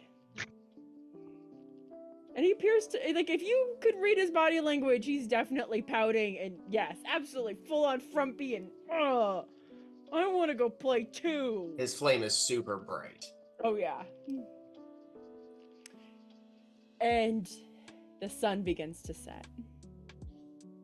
Lanterns begin to float about the area, carried on a mystical breeze that honestly no one really knows where they came from. The world tree ignites with lanterns of multiple colors, and behind it, in the distance, you see one rocket shoot into the air as a firework bursts in the distance. And you hear the oohs and ahs of the crowd as more and more fireworks take off in celebration.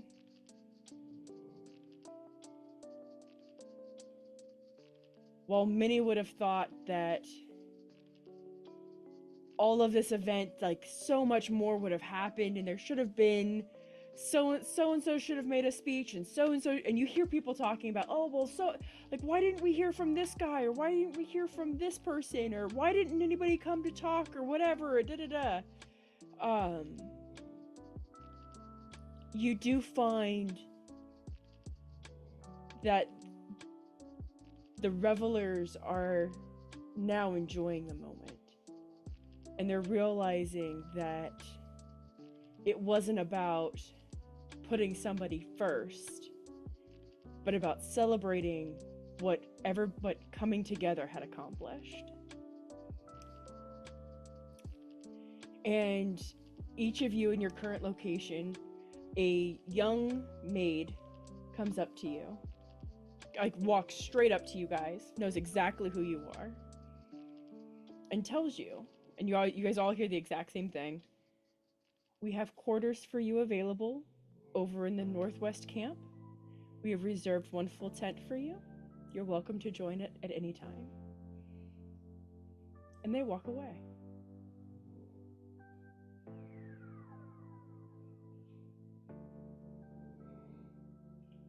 At this point, is the band still playing on the stage or whatever?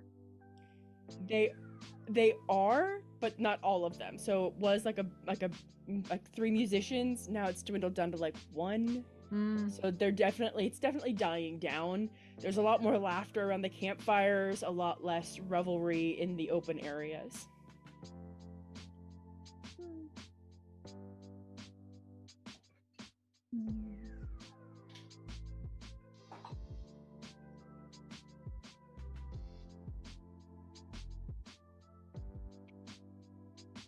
I hadn't planned on staying the night.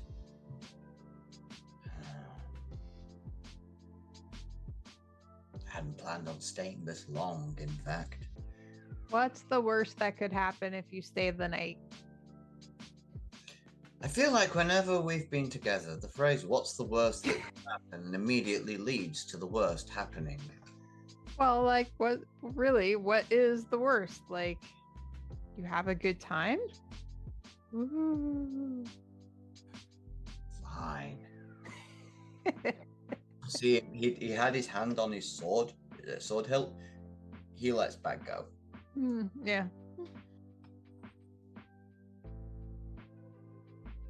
I'm assuming when the person came over and told us there was tents and places for us, they indicated where those were, right? So they only said the northwest camp. Okay. You would know from walking around that it must be this one because it's the only right. camp that nobody is at. Okay, that makes sense. Cool.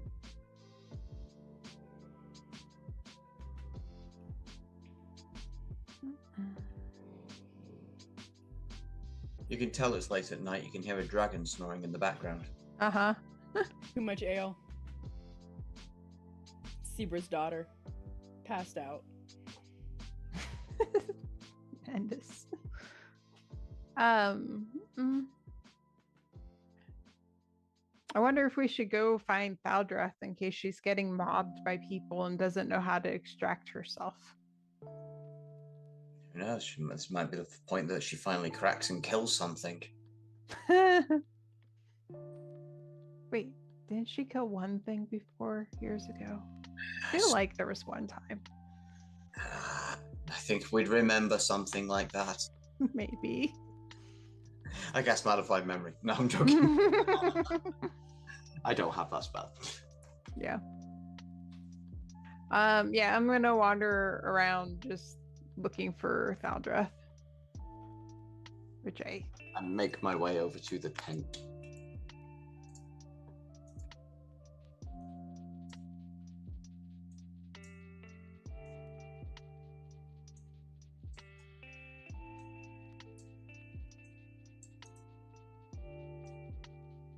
Anyone else? Who's the small... Is that an orc? So There's 2 guards, but then... So those are 2 maids. Okay. And this is a little pixie. Oh, okay. She's just fluttering about. Alright.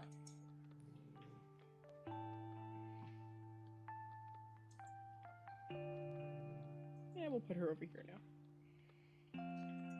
I've just been reminded of the way Northerners say orc sounds similar to how we say orc. The bird, not the... And I'm reminded of the Amelia Tyler outtake. Oh, an orc, not an orc. More grr, not ah. Wait.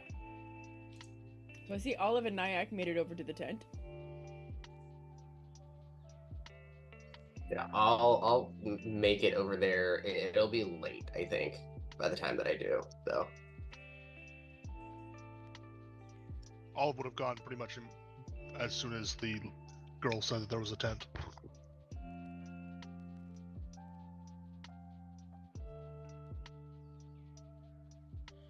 Those of you who go over, if you get there and you don't sit around the campfire, you go straight into the tent, you realize it is way more spacious than it should be. It's a Harry Potter tent. Think, The TARDIS? no, oh, Farfig Newton. Is it an extra dimensional space? Sort of. It's a tent of holding. I should perhaps not walk into that. No. Once you go into a tent, you can never leave. It hold just start holds onto suffocating. you. Yeah. No, suddenly the extra dimensional space that we already have has just gone into another extra dimensional space. That's why I'm asking about, because the blue item that I picked up was a portable hole. I was more thinking the mimic. It's what? No, it's like what is that called?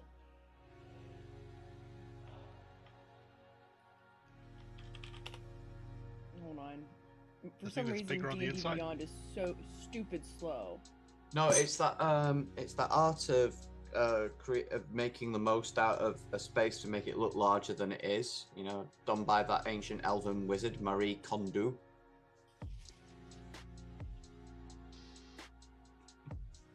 The head shake of disgust from Radix. For crying out loud.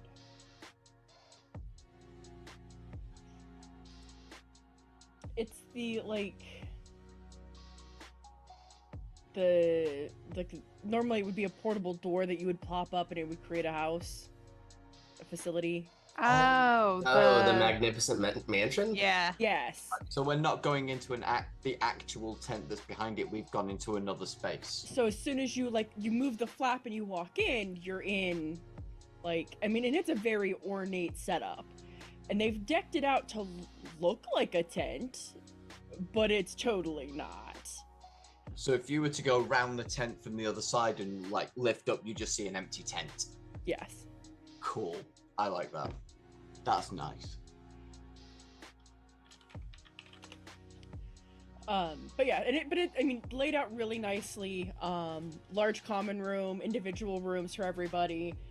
A huge fire in the center, in the center of the common room, and there's a side table, like a buffet table, but not like restaurant buffet table. That is set up that does have platters of cured meats and breads and cheeses for an evening snack.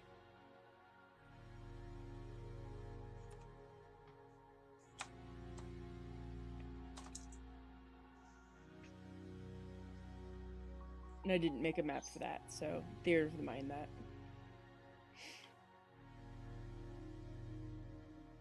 That's a neat trick. I can do something much smaller. I wonder if everything came this way or if it's stuck this way.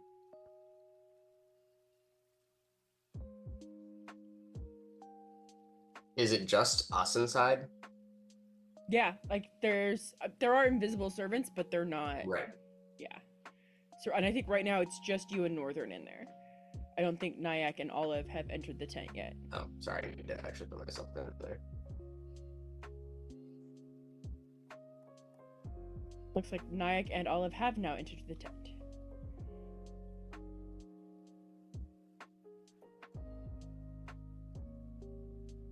I hope that messenger found Beryl and Thaldriath. I'm sure they will. Beryl went to find Thaldriath, so she was with me when we were told about the tent. Thaldriath had gone wandering. Well, have you ever known Beryl to be very perceptive? It's been 10 years, you never know. I do not know enough about centaurs and how they age, but typically, for those who age in a normal span, less than 100 years or so, then their senses don't get better. I was thinking more experience and lived experience might teach her to be a little bit more aware of her surroundings. Also, who knows, she might have had her eyesight fixed. Always did have it. I don't know if you ever noticed, like one eye always seemed to look like that way while the other eye was looking that way. I can't say I saw that. Should always pay attention to a woman's eyes. Easiest way to compliment them. You can have that one for free. Thanks, I guess. You're welcome. I'll hang on to that.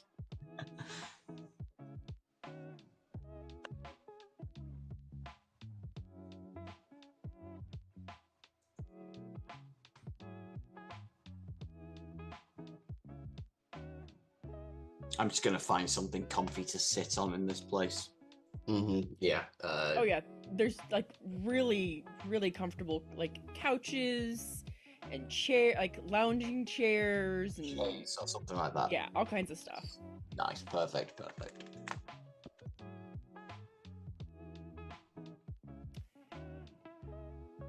Arlie, we're gonna jump over to you. Yay. So I'm not sure, but Thaldreth, I eventually catch up with you. Would you still be over by the flowers and all of that stuff, or wandered off somewhere else?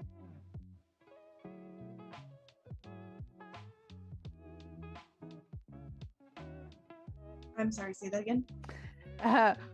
Would you have stayed over in the flowers area or wandered somewhere else?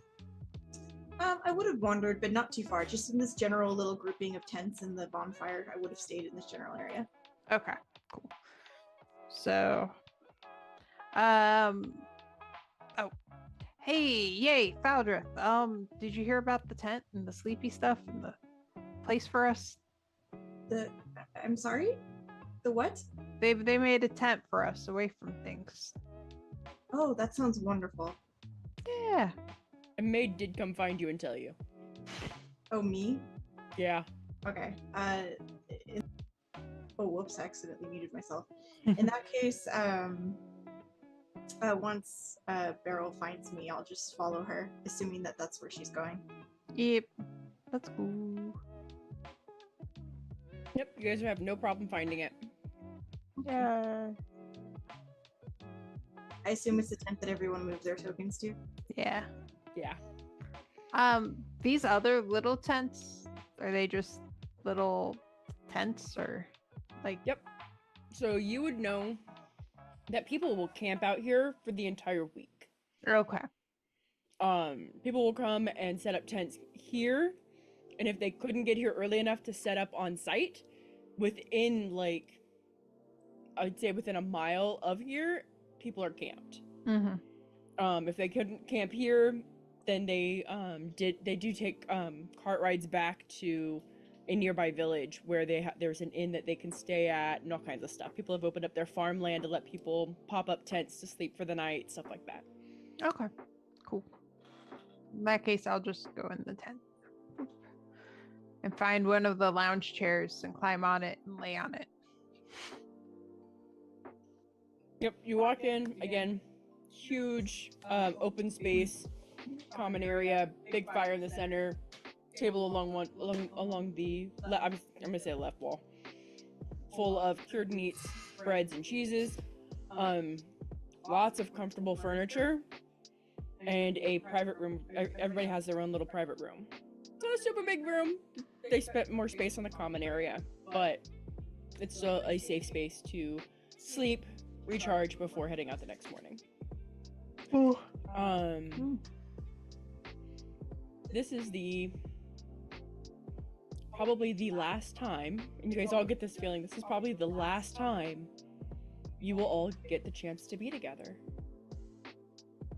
This is the last time you will spend under the same roof, the last meal you will get to share, the last time around a common fire with people that you have fought alongside. How do you spend your evening?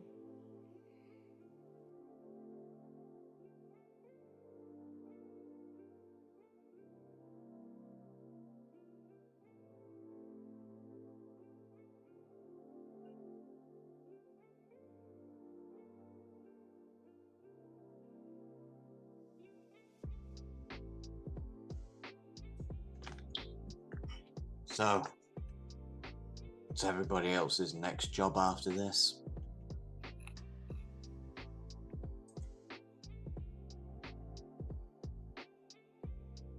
I don't have anything lined up personally. I'm just kind of wandering. Have you been called by the order in the 10 years? I get the occasional contract from them, yes. Usually to just deal with an individual or small group of which to dispose of as I see fit.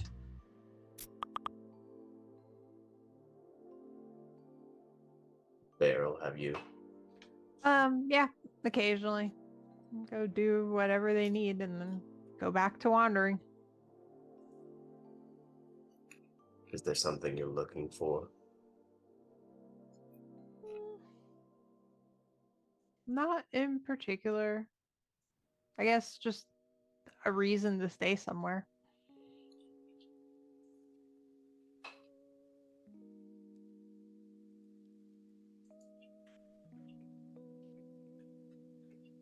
It is. It's hard. How about you? You've been doing a lot for them?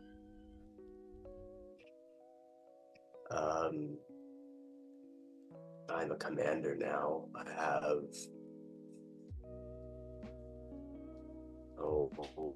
let me count. 8 acolytes underneath me, and, well, 9 if you count a crystal dragon. Ooh.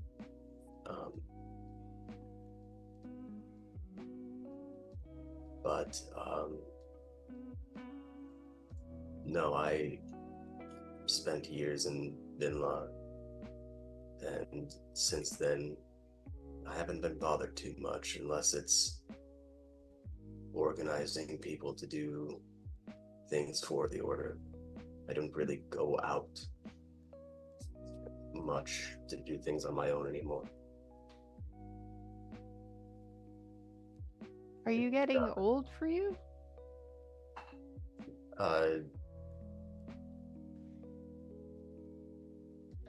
Given that I'm not one to use my physical abilities, I'm still quite formidable. Mm-hmm.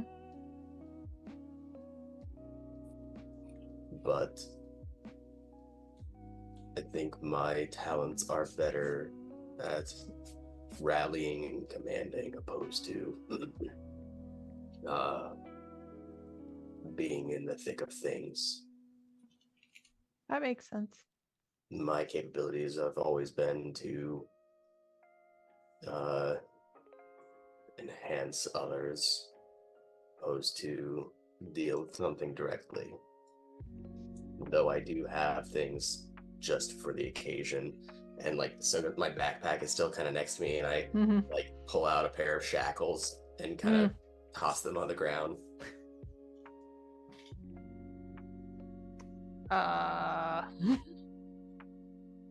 Sometimes things teleport away. I learned from our last go. Oh, yes. It's annoying. And these don't make that a reality anymore. Dimensional shackles. Yeah. Ugh, if only we had those last time. I do not think they would fit. Oh, they don't adjust? What if you're fighting something big? They do, but there is a limitation to the magic on it.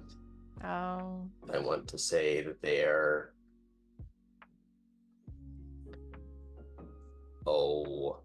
approximately... I can make you a larger version of yourself. And that's about as large as I could make them go. Oh, okay.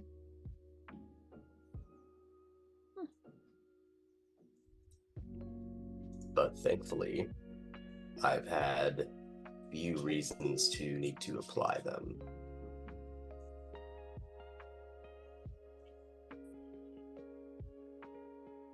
So I suppose Yes, I do plenty for them, but it's much quieter, and I'm not sure if that's good or bad. You're not sure? I'm not sure. Hmm.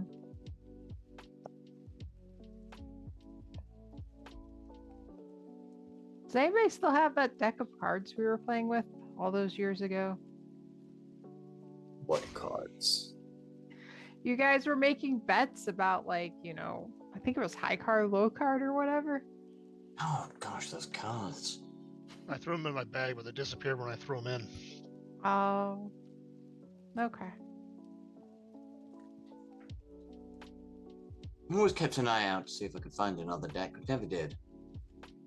Looked for fancy filigree. Yeah, I Then give away. just found regular Metallic. playing cards. There was nothing special ever came across my way. In fact, if you guys ever asked anybody if they've come, like anybody who would be knowledgeable in it, if they'd ever come across them, they would tell you it's unheard of. They're a myth. Like no one has ever seen them.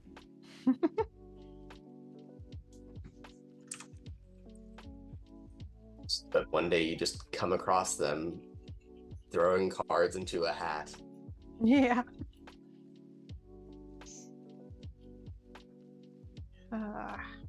Sometimes you pick up a weird deck of cards, you put it in your bag, and you forget about it for 30 years. Kitty. Mm-hmm.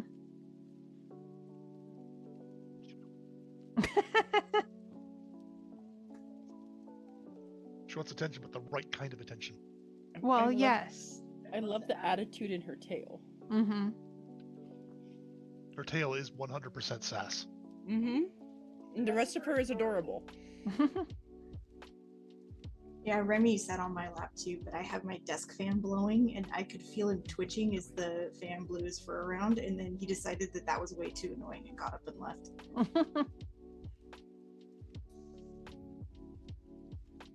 Anyway,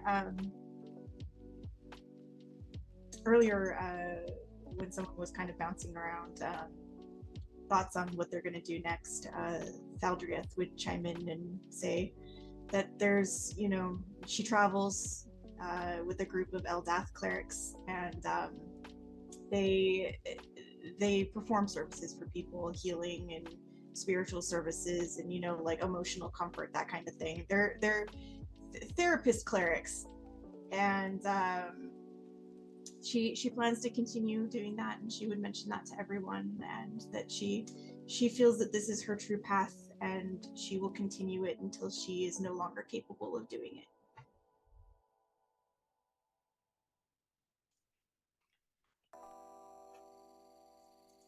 Very righteous. Do you ever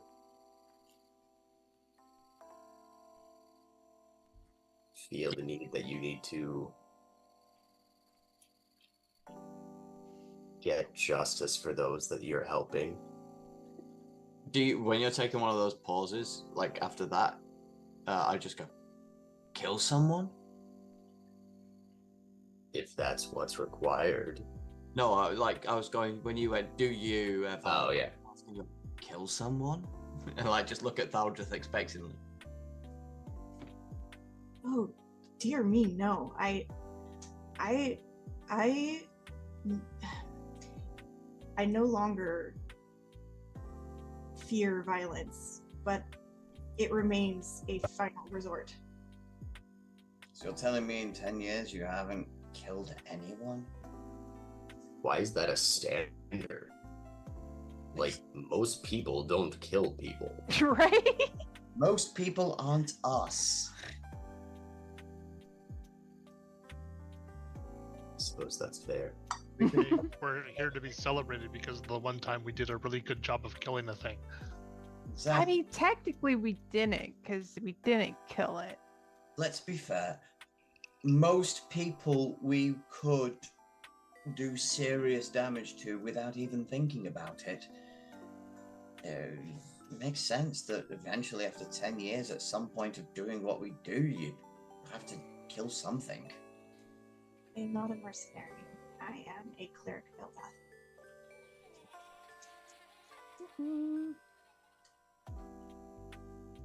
I won't try to convince you to change your ways or anything, but sometimes, in the midst of helping people, it requires, well, Smacking the bit. pressing things at the root problem. Oh, I was gonna say sometimes the best way to help people is to kill them, for sure. Yeah, I have- Valdria is frowning. It's like, I do actually have to be honest. I have taken a page out of Thaldriath's book. There have been people I have been called on to dispose of over time, and I found there's a more efficient way than killing them. Sending them away to prison forever? You can call it a prison of sorts. I just call it any other plane of my choosing. Aldrith is just shaking her head and muttering something that sounds like the word no over and over. I mean, why murder something when you can send it to the hells and they can do it for you? Because you don't get the same amount of satisfaction as just killing it yourself. No, but you also don't have the blood. You don't have to dispose of the body and witnesses, and it's very clean. Ooh, warm spice cider! Yay! This is just happening while you guys are talking. Mm-hmm. So it just floats in, floats about, floats out. Oh god, I've just read Endus's last bit. Emotional support cleric. And how did that make you feel? I like to think like Staldrith has basically just spent the last 10 years talking bad guys out of like their long-lasting parent-related traumas.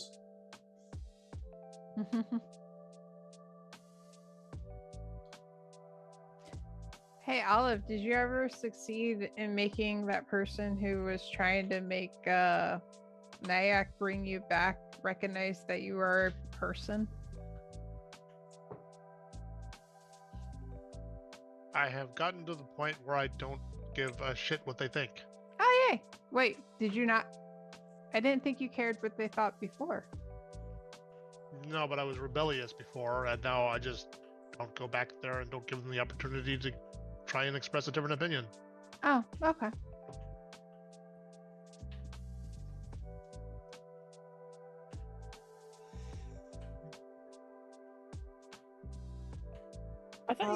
I thought you guys did go back. Did you not go back, Olive? They go They back did, once. but like briefly. Okay. Well, like, so I don't know how much of it got told to you, or how much of it I told Syl, to be honest. So, like, you guys, if you guys went back, it would have just been like quick questions to find out how everything was going. They're not stopping you from doing anything. They just want to know like how you're processing through stuff, so they can figure out your train of thought. Yeah, it's more a hang-up that Olive has than anything to do with the quorum. Yeah. Okay. Teenage hang-ups, yay! Teenage angst, yay! This is a whole new level of Groot. Oh my gosh, did like Olive pull down some of his like plasmoids in front of his like face, the emo plasmoid? Oh man. I'm Don't give Olive me- and I listen to AFI.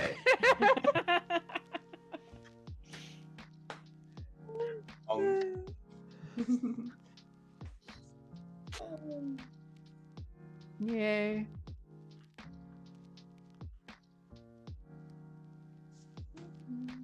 Well, despite our differences, I am fortunate to have met all of you.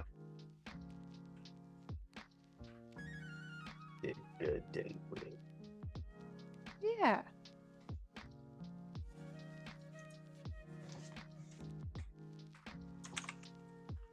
Also, when she says despite our differences, she gives both Olive and Northern a look for their murdery tendencies. Just, Oh, but not me. Yay. no, she Olive doesn't. hasn't said anything murdery in a while. No. Beryl It was also me. gets a look, it's just Beryl doesn't notice. Yeah, but she's going off of also what she knows in our previous adventures, right? Like Mm. the ones who were I disagreed with the most were probably Olive and Gloomon, Yeah. whatever his name is. Pale boy. That's the one that Thaldrieth gave him, yes. No, I did that. I thought it was Thaldrieth that said pale boy. Okay. I said It pale wasn't boy. me, no. Because we were doing the mental communication and I needed to relay something that you had told me and I was like, how do I refer to him? And I was just like, pale boy. That was it. Palebury Doughboy. Yeah, last night, guys. Last night for now. Well, you know, if there's another world-ending threat, maybe we'll meet up again. There's always world-ending threats on some world somewhere. Yeah, but I don't really care You're about still all those so bound much. by the order. Who knows? Who wants to travel to other worlds? Can you imagine what a headache that would be? Maybe other worlds are better. Well, if Oh, anyone... not so. It's not You so get bad headaches if when you travel to. What, and you think someone's going to create a portal and just send you to other realms of existence? Isn't that what like it's hard. wizards do? No. I'm metagaming like the portal that sends us from literally different existences, Hmm. not just different planes. Well, I'm told the mines at Vinla are very good at mining Nearite for those things. Well, good luck to them. I'm sure it'll end in disaster someday. Everything ends in disaster someday. Except all the kissy bits. We worked out well. I mean, we're not dead yet. Well, that means it's not the end yet. I don't know about you lot, I intend to live for quite some time.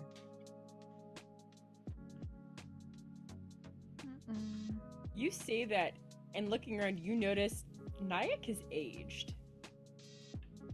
Like Rather- just while we're sitting here? No, or... in the okay. past 10 years, rather significantly. You would Okay. notice Nyack has aged. Wait, wasn't he white and feathery before? So like how does he look like he's aged? Like how does that come across? Instead of just silver tipped feathers, it's like kind of working its way down the feather. So he's more Ah. silver than white now. Oh, okay.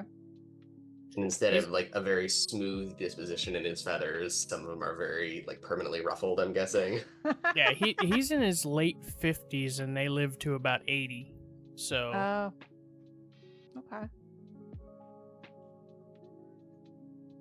If anyone asks, he just used his riches to pay for his feathers to get dips in silver. Literally just walking around with bling. You know, like those rappers that get all their teeth replaced with golden ones? Yeah. The caps. Yeah.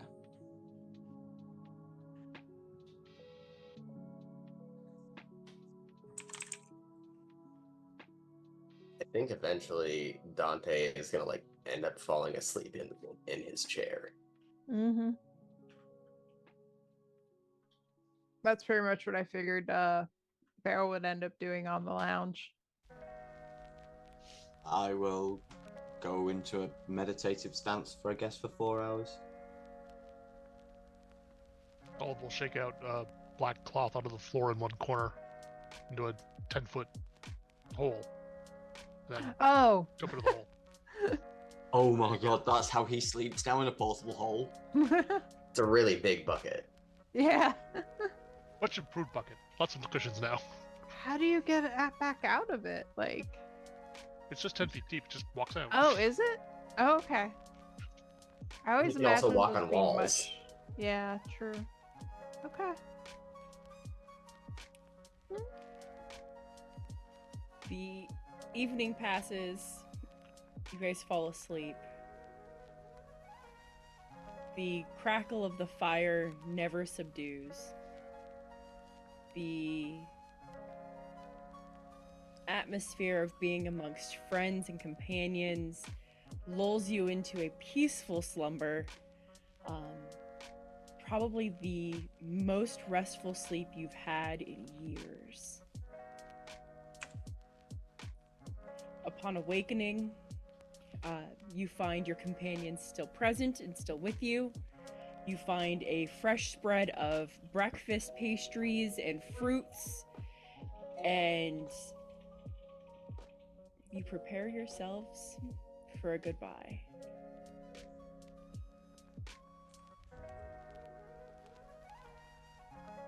I know. Other than Thaldrieth, who I know also doesn't sleep, who wakes up early in the morning? Like early. I do not. All of them would be up relatively early. Okay. Same with Nyack. Does Olive get out of his hole, or is he just gonna chill in there for a bit? No, they'll come out and fold it back up when they're out.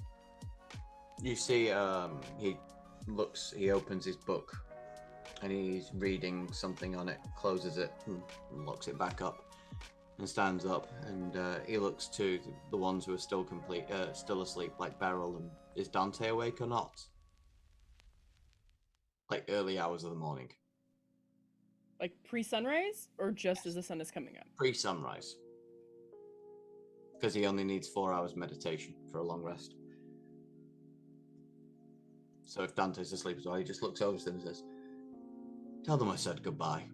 And he pulls out of his sword, and he just mutters something under his breath and swings it in an arc, and it opens up a portal. And just beyond, for those of you who are familiar with cosmic travel, you see the Shadowfell. And he steps into it and goes, "Sword of the Plains. Best way to dispose of people, just chuck him in."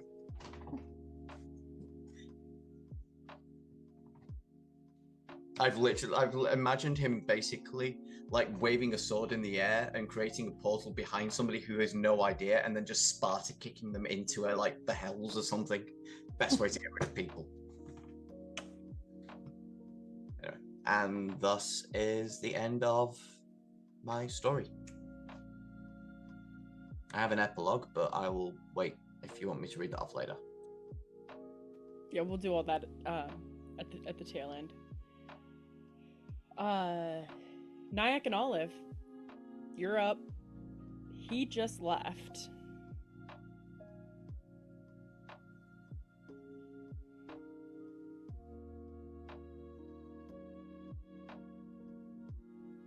Nyack's actually perched up on one of the rafters.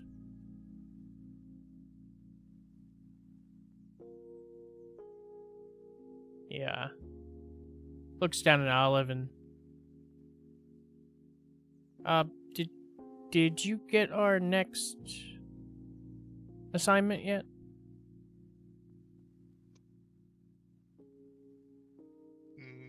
No, they usually contact you, don't you? Don't they? Do you remember there was a plane we went to? It was kind of a primitive plane. It's pretty standard, but primitive. You know, orcs and elves and whatnot. They had all the like stone circles that people would teleport into and out of. But we went there before, but apparently the mortals of that plane are learning advanced magics, and now they are opening portals to the planes of their gods. And the Viridian Path isn't happy about that. I mean, if they're getting good enough at it, they're going to turn the entire continuum into Swiss cheese. So, yeah.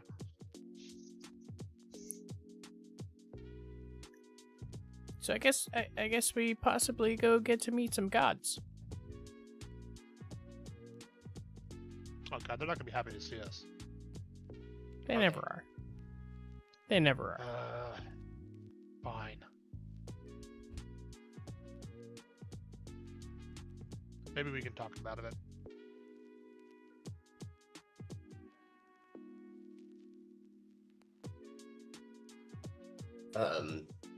Dante would just kind of open his eyes and sit up from his chair with a big inhalation. Oh.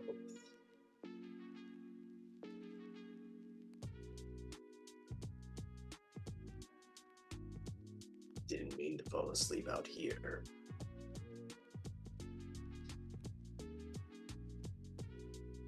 Do you all have anything planned going forward, I suppose, since this is it, right?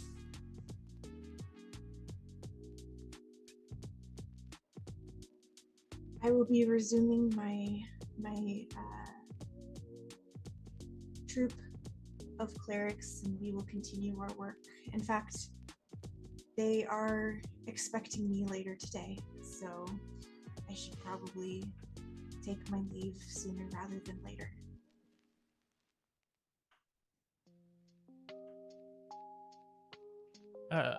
Olive and I have some plane traveling to do, but I'm hoping to get home, spend a little bit of time at home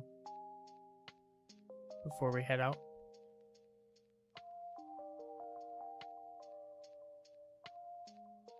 I wish you all safe travels. Be safe, Daldra. You as well, Dante. And I will give a polite shoulder squeeze to everyone that's still in the tent area before turning and leaving. Beryl is still asleep. Yee. It's like a Would pat have on done the it head. anyway. Yep, sure. Gentle, like.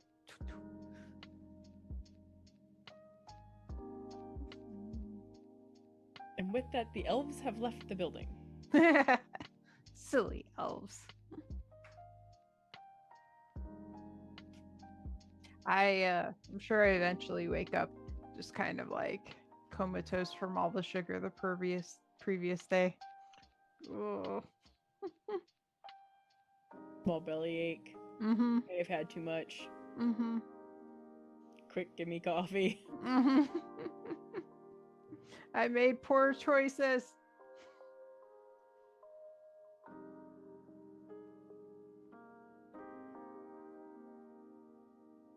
It was nice reliving some of the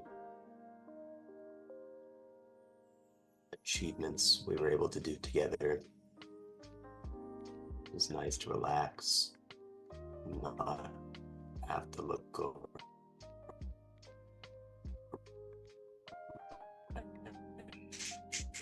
Shoulder at what may be coming next.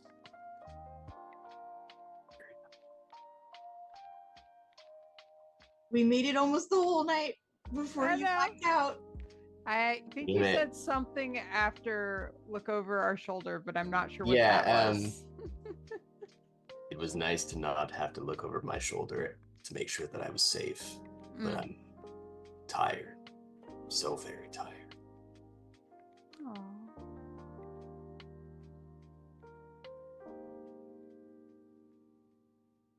Mm. We had a lot of fun. I'm sure I'll see many of you again. But I think it's my time. Be safe, Your everyone. time. No, don't die, Dante. Don't. It's okay. Hey, I've died a lot already, actually. What?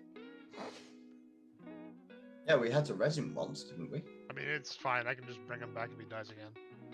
Like, out of curiosity, on like life expectancies, is it Nyack that's the shortest out of all of us? Dragonborn go to 80. Yeah, so in theory, assuming, nobody fucks up, Nyack's gonna snuff it first. Well, yeah, no. I'm like mid 40s, so Yeah. yeah, we're Not like you guys aren't living very dangerous lives or anything. No. Nothing bad or dangerous ever happens to us.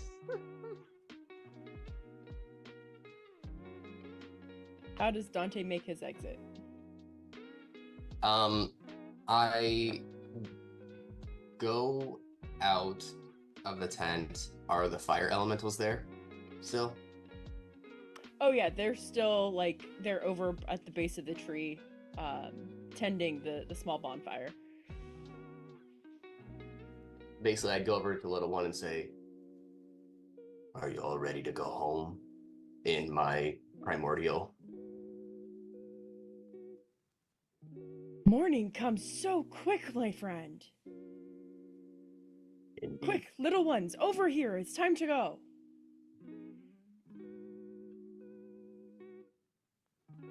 And I put my hand out. And he like reaches down and like scoops up the young ones in under one arm, and like the grumpy one is like, I don't want to go. I stay. Full on frumpy face. And he's like, oh, their mother can have them. And he like grabs your hand. Like he's like exhausted. And poof.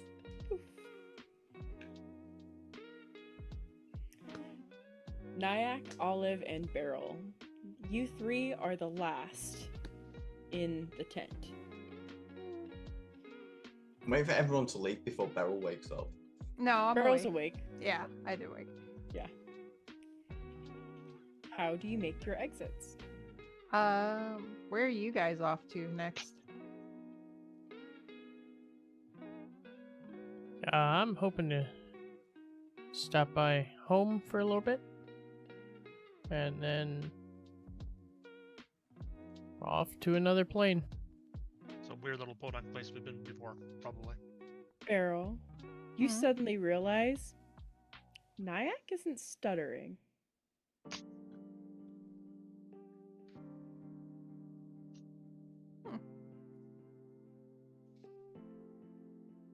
Nyack, you've gotten more confident over the years?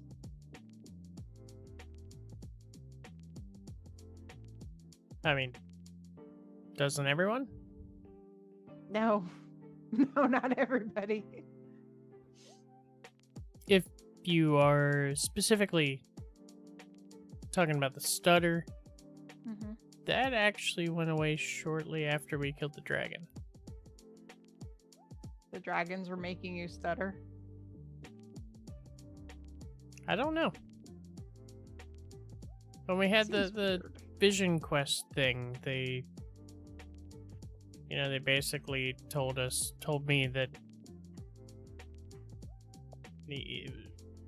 whether once I proved myself or believed in myself or whatever, that it would go away. And I guess, saving the world is proving yourself enough. I suppose. Hmm.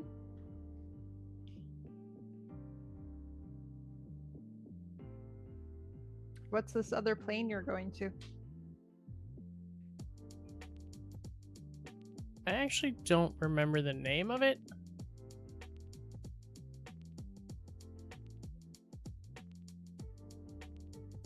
Yeah, it doesn't come to me.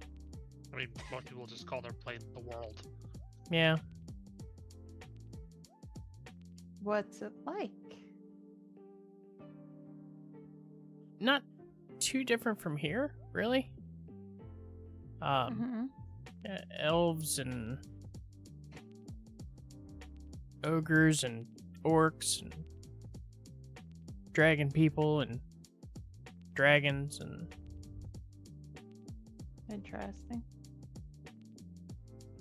completely different pantheon. They worship a whole other set of gods. And Interesting. have been starting to open portals to their gods. Wait, what? Yeah. So we gotta go talk to them. Oh, tell them you should maybe not do that. Yeah, Or, the Fabric of Universe go. fabric of the universe, but also their pantheon is apparently worried about the mortals rising up and trying to dethrone the gods. Oh, that sounds fun.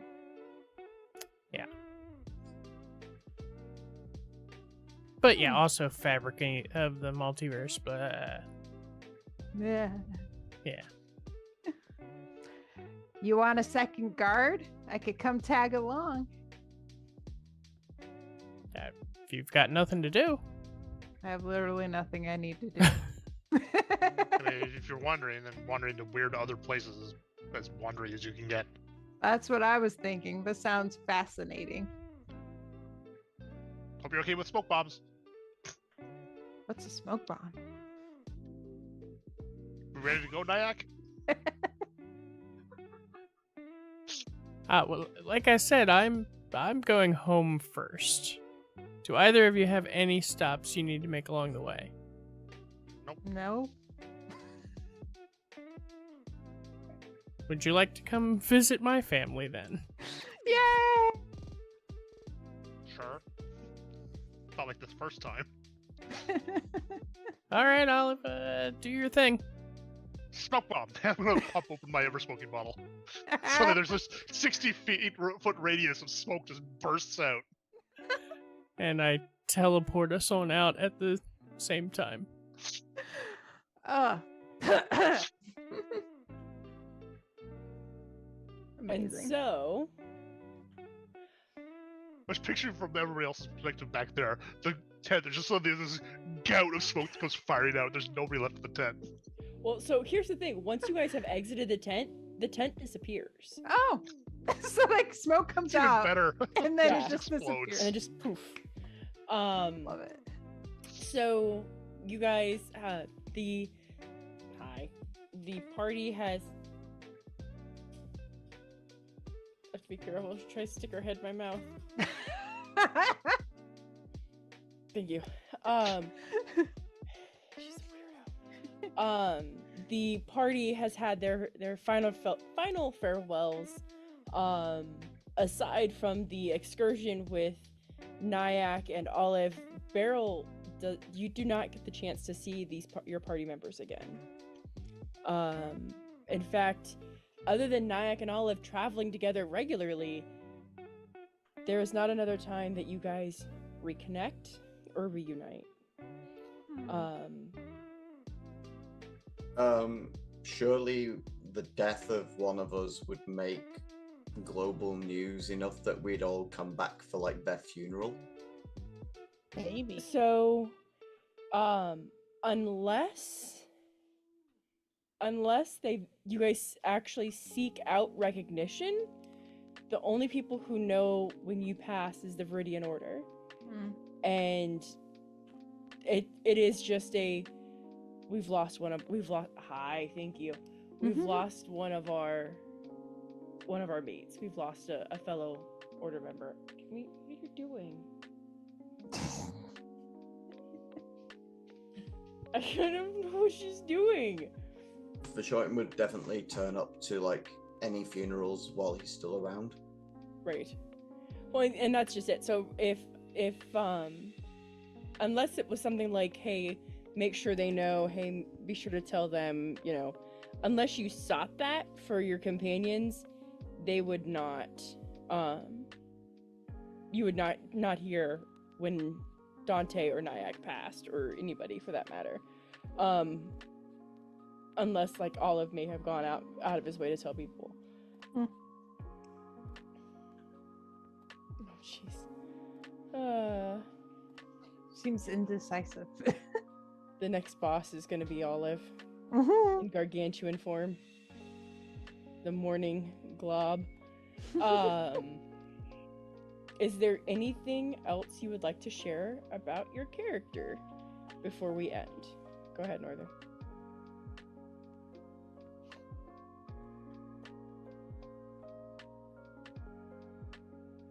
Helps to not be muted. So, the fun thing about pacts is they're often agreed to in times of rashness or desperation. Rarely does the agreeing party read all the terms and conditions. And so when a brash teenager, desperate for more adventure than is found in his wandering nomad tribe, is given dreams of grandeur, he all too willingly signed himself away at a cost. He would forget his home, forget his people, even forget his own name. An enchantment so powerful that were he ever asked such questions about himself, his mind was forced to ignore it and change the subject immediately. But what he had forgotten, there were things he learned along the way. Being reminded of the family and the visions he saw in his trial. The truth and identity of the nature of the one he had made a pact with. And the name of the remaining surviving dragon that took down his family from him. After a reckoning with his patron and a renegotiation of their agreement, he utilized some of his wealth to embark on a journey to the Hentati region to hunt down the beast known as Phrosis. After that, his time was split between assisting the Viridian Path, an act that benefited his duplicitous patron. Still with no knowledge of his own name or ever forgetting it, he continues to pass from town to town, city to city, nation to nation, often with a different nickname given by the locals each time. Often where he walks, others simply go missing. No trace of a struggle to be found. Eventually, one of you passes before him, he'll turn up to a funeral and give a curt nod before disappearing again. Off on another tale of the Gloom Walker, the Shadow Stalker, Pale Boy, or as he was once named, Vishoyan Neruda.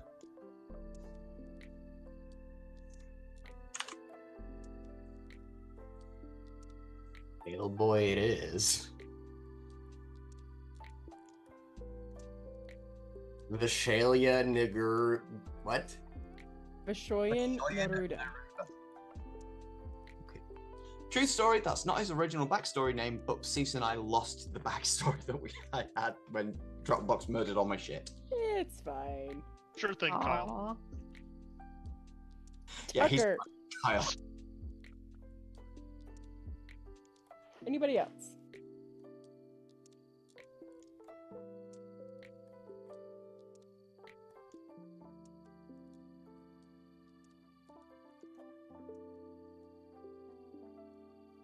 Okay. With that, we draw the campaign to a close. While, again, you guys do not get the chance to see each other after this 10-year anniversary, the memory of your companions always lingers. You still find days where you wonder, where have they been? What are they up to? Will I see them again? And as much as you hope that the Order does bring you together for one last fight together, it never seems to happen. The Viridian Order does seem to grow by the day as more and more acolytes are assigned to seasoned members. Many of you are asked to step up in the ranks and take on acolytes to guide them in the path, in the desires of the Order. Those of you with the ability to travel the planes even take on members to the Order from other planes. Again, helping to keep the balance and deter those who are trying to go into interplanal travel. The story of Eidolon and the dragons ends with peace, thankfully. Eidolon enters into a season of unprecedented peace of roughly about 2,000 years, which is not heard of. The different races amongst the different tribes find a way to cohabitate peacefully.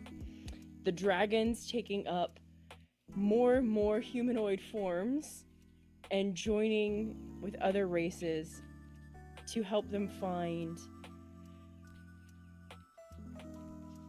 clarity in their research and evolve into the next phases of life. And so we bring our time in Eidolon to a close.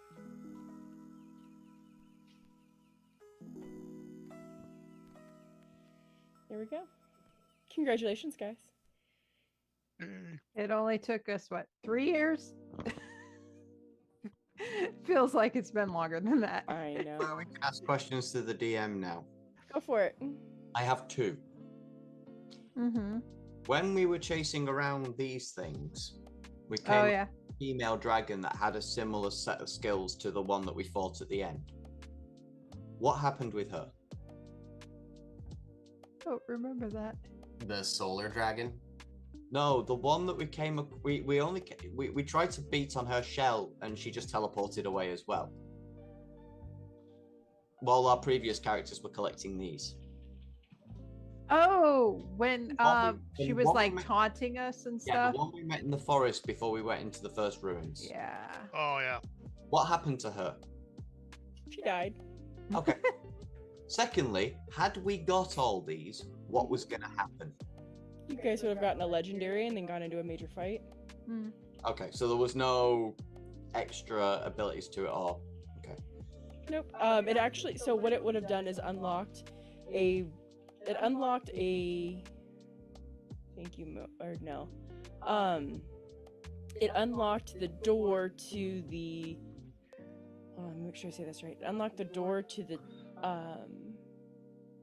altar rooms that had the box that would have let you guys gain access to a legendary item.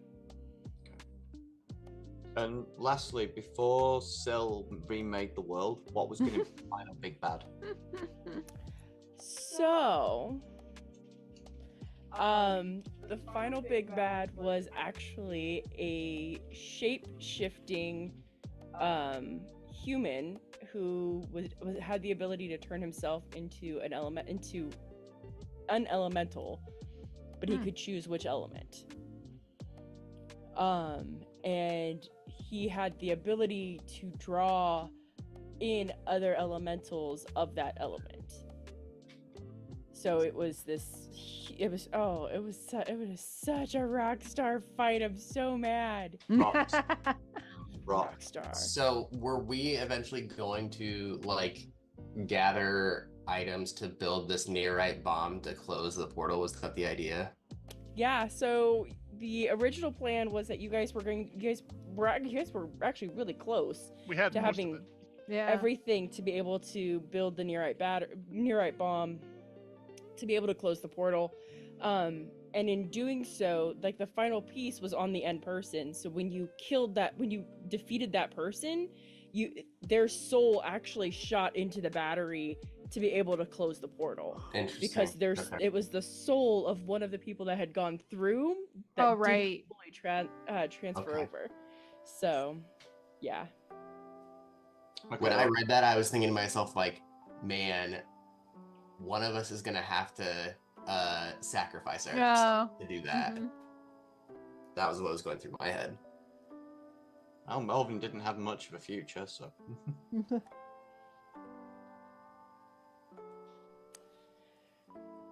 Wow. There you go. I'm sure I will eventually have other questions because there are. Yeah. Hold on. How many? Sessions? Oh, I know there are 99 sessions, but I'm looking through how many actual. I only took 64 pages of notes. Okay. Oh, And that does not include every session. Side note, an interesting fun fact. I counted, Dante, how many times do you think you asked the Shoyan what his name was? Or Mhm. alluded to the fact you wanted to know what his name was? I think I don't know if I wrote it down every time that in my notes that I did that. I have a But private at least 4 or 5. I only asked once. No, more, he's saying more. more. There was a lot more. The Okay. number of times you either directly asked or alluded to was 12. Hmm. Not once, and this is one of the things, and I had all this written down. If anybody had tried to do anything like an insight check, I would have explained like he naturally was acting genuine as if he hadn't heard the question.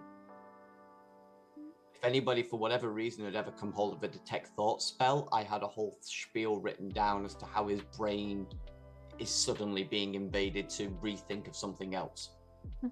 So it looks like we only had 19 sessions with these new characters, so a little more often than once. Yeah, because you used Once every funny. few episodes. you would either directly ask or just make very salty remarks about it. Yeah.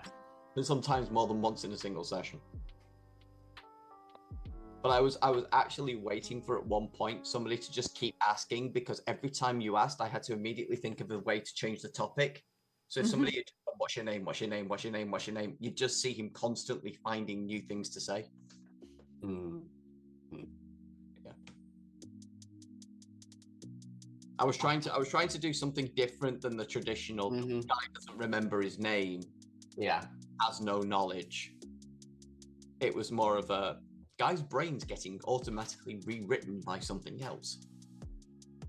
I still think my entirely favorite thing of this campaign was trying to do RP filler to actually pull cards from the deck of many things. Both out. Listen, my favorite thing was you Upset. being like, "Oh, I'm just gonna toss cards into a hat." I'm like, "Where'd you get the cards?" You're like, Yeah. "Oh, I found them." I'm like, "Really? Is it those cards?" Mhm. Well, and you're like, "Oh no." Just that first oh no deck. look. Also, we've got to say, as much as that first deck totally rewrote the campaign, it also saved us about 2 weeks of travel because it just teleported Sill's former character to where we were Oh going. my gosh. Close to it. Yeah, that was amazing.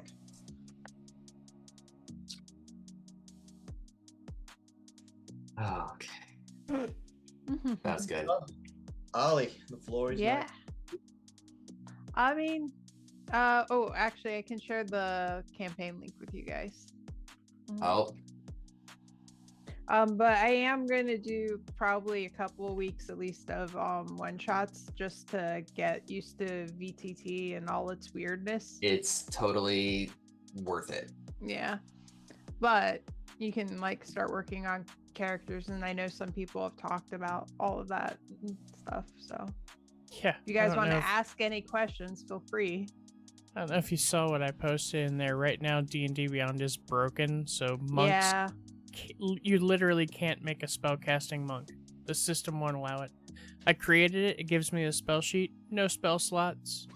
Can't learn any spells. I have the tab for it, but nothing else. Yeah. You said there's sad. no legacy stuff, right? So basically the way I was going with it was if it's in the new one, as far as classes and subclasses go, if it's in the new one, you use the new one. If it's not, then depending on what it was, I would let you bring it forward. But if like doing that is broken, I don't know what a good workaround for that is. Sure. Wait, Races mostly seem to be working just fine on bringing them forward, Yeah. but class and subclass stuff is all kinds of messy.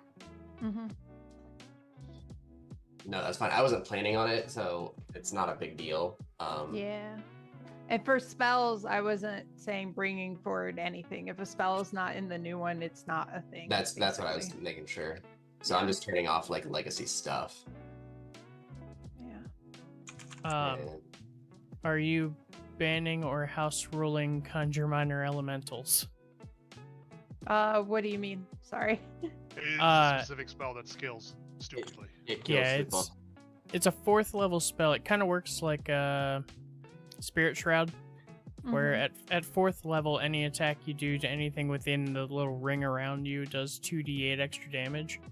But for every level that you upcast it, it gets another 2d8. So if you It's so cast it at like 7th level, it's 8d8 for every attack or every single hit.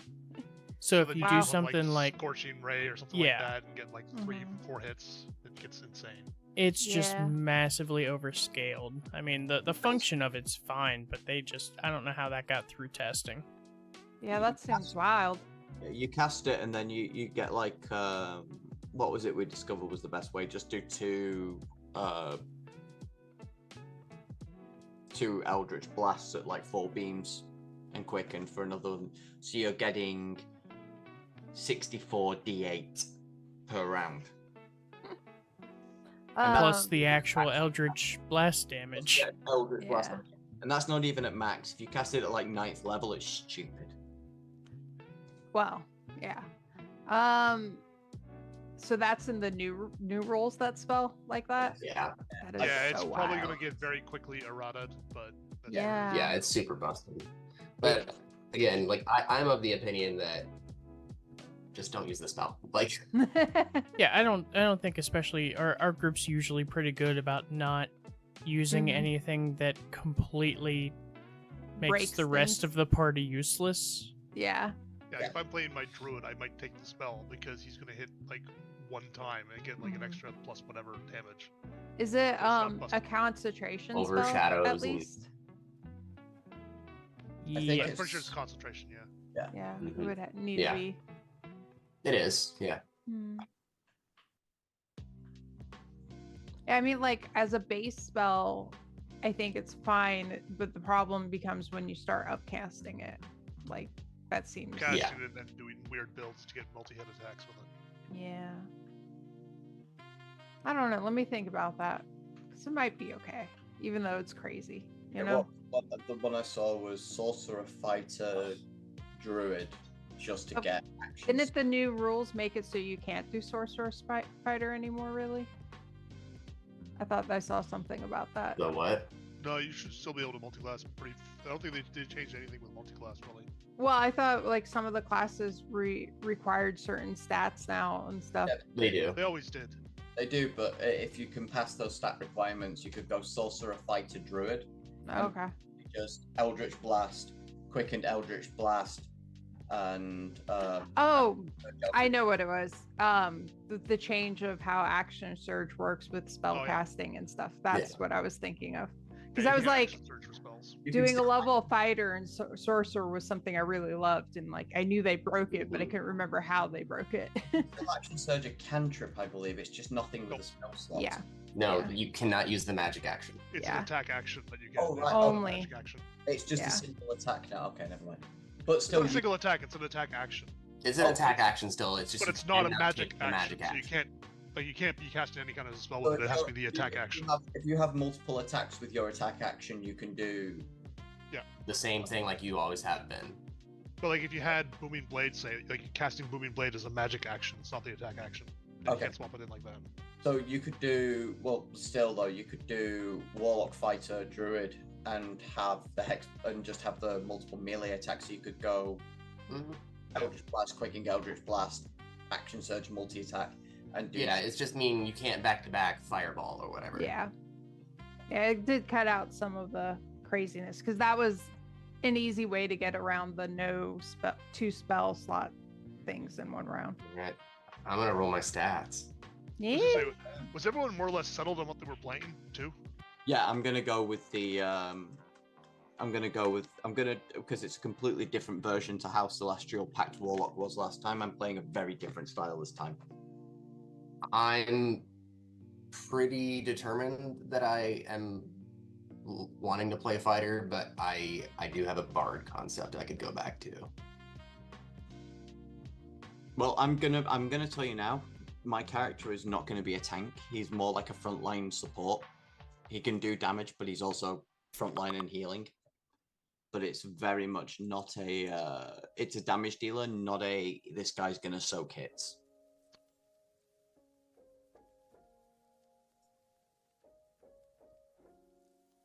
Right. So I've got two concepts I'm floating around: it's a druid and a wizard. I also have to. Arlie, how are you with like a divination wizard? If I'm going to be spamming you with divination stuff. Oh, she's gonna be getting contact her patron from me every day. So Let's That's fucking fine. go! It's fine. Yeah, it'll be 'Cause, interesting. like, I know it's an extra bit of a load on you Mhm. for asking that sort of stuff, and it was a problem. I could swap it to something else, like scribe. No. you just Yeah, roll an that's fine. 18. You jammy. bugger. No, I just rolled an 18. I can't believe it. Right off the bat. Well, but- no, it's my third one, but still, yeah. Oh, okay. He's rolled like a 10, a Oh 4, my goodness. 18, 15. a 15. Yeah, basically, apart from that 18, you've rolled an entire thingy so far. Standard array, yeah. Yes, that's like what I did in my test roll. Hang on, remind me what. Oh no, I'm super busted now. What were the Uh-oh. rules again? Right now, Um, I'm For rolling stats, it's the roll 4d6, add up the 3 highest 6 times. If you roll 2 or more 8s or 18s, keep one of those and Eight, re-roll okay. the others. But any ones as well, did you say? oh, that's a 10. No. Oh my goodness. I said if you get anything below an 8, you re-roll it, though. Oh, okay. I'm gonna wait till Radix is done with his before I get mine. I'm done and I'm busted. What'd you do? I got 250. 10, 10, 14, 15, 15, 18. That's Nice. high. That's Yeah. really high. I like the 2 10s, though. That's close. Mine's gonna be. I was kind of I hoping built- one of them is an 8. Like, So I'm gonna be 8s and 9s across the board. I'm Mhm. kind of low key gonna make one of those 10s an 8. Yeah, that's fine. I My didn't build get an literally 8. just needs one. There you good- go. That's a 9 to start. What was that, Cease? I didn't get any 8s, but I also didn't get any 18s. So You're very middle. But like after everything's said and done, my wisdom's already 19, so I'm Yeah. fine. Yeah. Mhm. I get to. Thank God I get to re-roll that one. A 2, 2, 1, and a 2. Wow. What is I'm having a reverse Radix. what is Splenda playing? That is a good question. The one I really want to play is I have a fun concept for a rogue, Uh-huh. but I'm not like settled on it either. Guys, please just have a look in gameplay. I'm having a total reverse Radix. Wow. Like, the 12 was okay. Sorry, no, the 13's okay. The 9's not bad, but the 5 and 7. Like, You know, go ahead and burn all the bad rolls before I get thrown. Yeah. I think I took all the good rolls. Right. that's 2 13s and a 9 so far. Yeah, I need to write these down. Oh, those aren't bad either, so that's decent.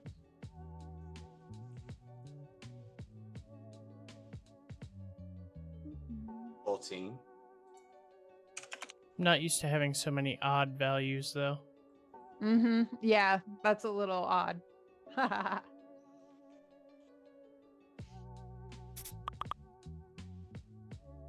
Another 9. Jesus. Just throw all the magic items my way. Okay, this is like Jesus Christ. I'm like, you're gonna end up with like all 9s. Like, what the hell? That's getting Another reroll. re-rolled. That's 3 re-rolls I've had. This is terrible. And finishing with another 10. Wow. So That is phenomenal. I have 2 13s, 2 9s, a 10, and a 14. Okay, it could be worse. That's worse than a standard array. I know. Let's see what I get here. It's Oh, amazing. fuck Okay, you. that's a 16 to start. That's one of the reasons why I like rolls. It's so random. Okay, so my first character is ritually committing suicide at the start of the first game. Just let me roll it. Oh, that's a crap roll. Well, that's a 9. That's fine. I like bad rolls though. Yeah. We can't all be perfect like Radix. Mhm. All right, I am super hungry. Would it be okay if I duck out for the night? Yeah, that's fine. All right, I'll run my character idea by you, Arlie. Probably Okay. tomorrow in the morning. All right. All right, have a good night, guys. Thanks for the fun. Night. Yeah. 11. Okay, I got the one good roll, but this is pretty mid after that.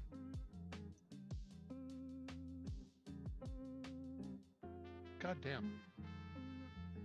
What'd you do now? I was Oh. just getting like such mid rolls. Yeah. 9, 12, 11, 11. I'm sorry, I can't hear you over the freaking. Full spectrum of character stats. Okay, and then another high, 16. mid, high, and lows. I can work with that. Yeah.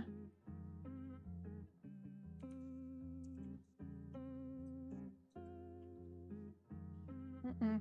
Also, your one uncommon item. I was trying to put those words together. That you get to pick for free. You won't have it right at the beginning, but you'll get it pretty soon in.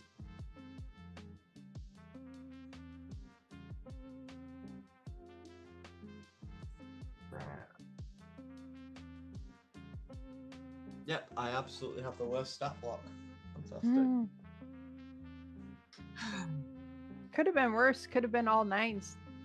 I know. Well, it nearly was. 9, 9, 10. I know. That was wild. Hi. What are you doing, girl? Good job, I'm also a healer. At least you get full, HP every time. Oh god, thank god for that. I would be rolling ones on the amount of terrible rolls I had on Melvin for hit point. Oh, yeah, I had the same problem on my paladin. Ones, and I rolled 2s instead. Yeah, I did that too. On My- D12s. My paladin had the same problem. I was like, what the hell? Oof.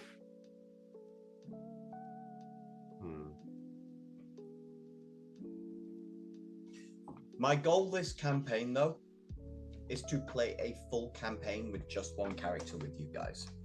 So far, I have not managed that. You did the very first game you That came was in. not a full campaign. Oh, yeah. Did you come in the middle of the campaign? Yeah. Yes. Oh. You were about level 9 or 10, I think. 9. Which campaign was that? That was The Appendus Everon one. Yeah. Oh. The one where suddenly my character changed the whole narrative of the story from being, you're going to kill the Lich, to you're going to help the Lich. Alright. I thought I knew what I was gonna fully do here, but I don't. So Oh. I'll come back to that. Is there any partner content we are not allowed to utilize? Not that I think it's going to matter for my thing, but What do you mean? in the design, it says partner content allows or restricts partner content to be used for this character. This content should only be used for your DM. Oh. Yeah, I wouldn't partner contacts like the Rick and Morty, like the other stuff like that. Yeah, don't do that. Okay, so knock all that off. So no Minecraft, no Critical Role, no Dragon. Yeah. Drakenheim? Okay. Yeah, none of that. Okay. Just with like the changing of the core rules and all of that, I feel like it would get too wonky with all of that stuff. And are we ignoring or keeping coin weight? Ignore coin weight. Okay. So when you're doing Fine. hit point type, is it fixed for maximum or No. You You have do to, yeah, you just have to put in the max die roll, unfortunately. milestone? Yep, milestone. Cool. And also, like, make sure you guys the Nexus feature take into consideration and really make sure you understand the answers to those questions that I put on the character creation, because those are all very important. Yeah, I will get back to you on that. What level are we starting at? Was it 3? Yep. Okay. So manage hit points. Rolled hit points would be 36. No, wait. 3d8.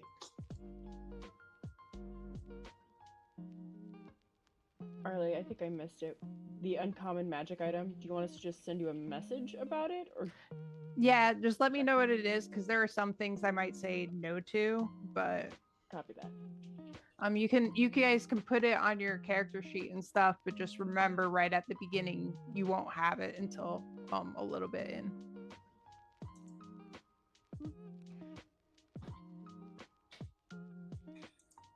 Why did it suggest that my maximum hit points for rolled was 12 at the start when it should be 3d8? Surely it would be maximum first level plus 4 plus 4 would be... Am I missing something?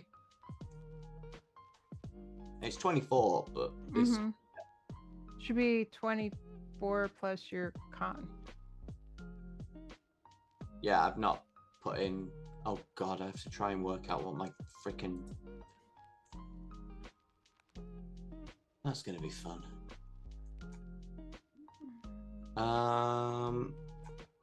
Dragonborn is still on Legacy? No, there's Yeah. still... No, there's wait. there's a new one. There is a new one. Okay. It's a new one in my options. For some reason, I thought they didn't have it in the new one. I do not see... It might be a bug that I still can't see the new rulebook. Are you building it on her under her campaign? Yes. Yeah, because you should have access to it. Okay. All I see is Dwarf, Elf, Halfling, Human from the core rules. And you have all that content shared right, Arlie? Yeah. Let me double check. Was that in the edit of the campaign or? Yeah. I mean, Yes. it does show content sharing because I'm seeing all the homebrew stuff from CSIS. But my homebrew stuff is set to auto share. Yeah. So- Same with mine. So Arlie just needs to make sure that content sharing is enabled on the campaign. Yeah. Oh my god. D&D Beyond is shitting the bed all of a sudden. Load up. Been that way all day. Yeah. Because I can only choose the Fiend as well for otherworldly patron stuff. For whatever reason, the player's handbook is not sharing with me. Hmm. That's weird because like I know a bunch of us in here have all that content, Mhm. and it should be sharing anybody who's in the campaign. Yeah. It Yeah. should share everything with anybody else who's in Yeah. there. Actually, yeah, I can only see core rule classes from 2014 as well. What the heck? What is going on? That's weird. Oh my god. Double checking. Yeah, I am master tier. Mhm. Yeah. I mean, Me too. but I was about to say that would depend on Barrel specifically. Or Mhm. God, I don't have to use that name anymore. Yeah. Yeah, no, this isn't even in the thing. This is outside as well. Whenever I try and create a character, it's only letting me use the old warlock stuff. That's Even if I bizarre. Weird. outside. Let me see if I can make it in one of the existing campaigns and use that. Create a character. Oh, no, what am I doing? God, no, let's create a campaign. Don't want to do that. Create unassigned character. Confirmed. Oh my goodness. Okay. That's working. It's working in Cease's current one, so the content sharing is enabled there, so it might be. Don't know Could why. also be a D&D Beyond issue if it hasn't Yeah. updated yet because they're having trouble. Yeah. I mean, as Uh, far as I I'm- can tell, it should be sharing. I'm looking at the existing ones we have here, and like the Jungle Fever and For Glory for Gold all have content sharing enabled by Radex or by Cease. Mm-hmm. The This one. Turn of Fortune's Wheel does not have content sharing enabled for whatever reason. Interesting. Okay. So it's working for those of us who actually bought the content. Yeah. Sorry for being poor. Weird. I apologize. I don't know No, how. it's fine. There's got to be some kind of a Give setting. me 2 under seconds the- and I'll tell you where the Yeah. toggle is. It's really not helping that it's taking a minute and a half for it to load pages.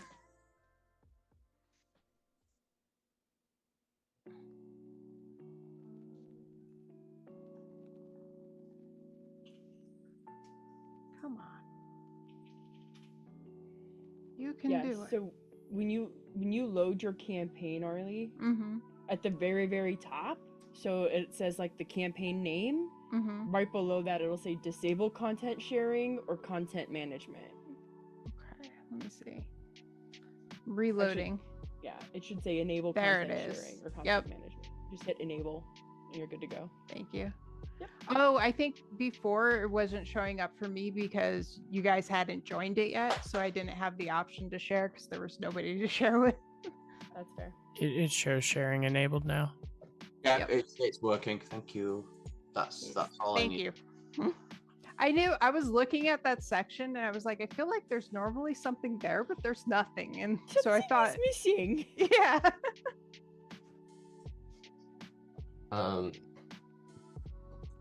So the normal starting gear, we can, like, it's an option now in Modern Think to just take all the gold value from your class plus your origin. That's fine on top of the 250, right? Yeah. Yeah. Okay. And you can switch out stuff. But if you don't use up the 250, you don't keep the extra. Right. Do I get to keep the extra from, or the like 1 gold from my background or whatever it is? Yes. Whatever you get from your background and whatnot, you can have. But just making from sure, you know. the extra 250, you don't get. All right.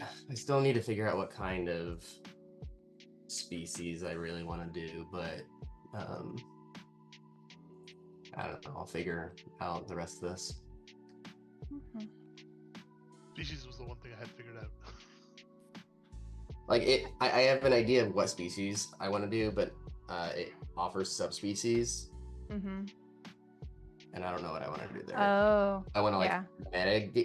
do the best like mechanical thing versus like what might fit the concept a bit better. Mm-hmm. Also, to check, as far as I know, Cease and Still so far are the only ones who are starting with characters that know each other. Yeah. I'm totally open for it because right now I don't have a lot there outside of. I mean, I'm having to build around. I have a general idea of the attitude of my character, and that was about it.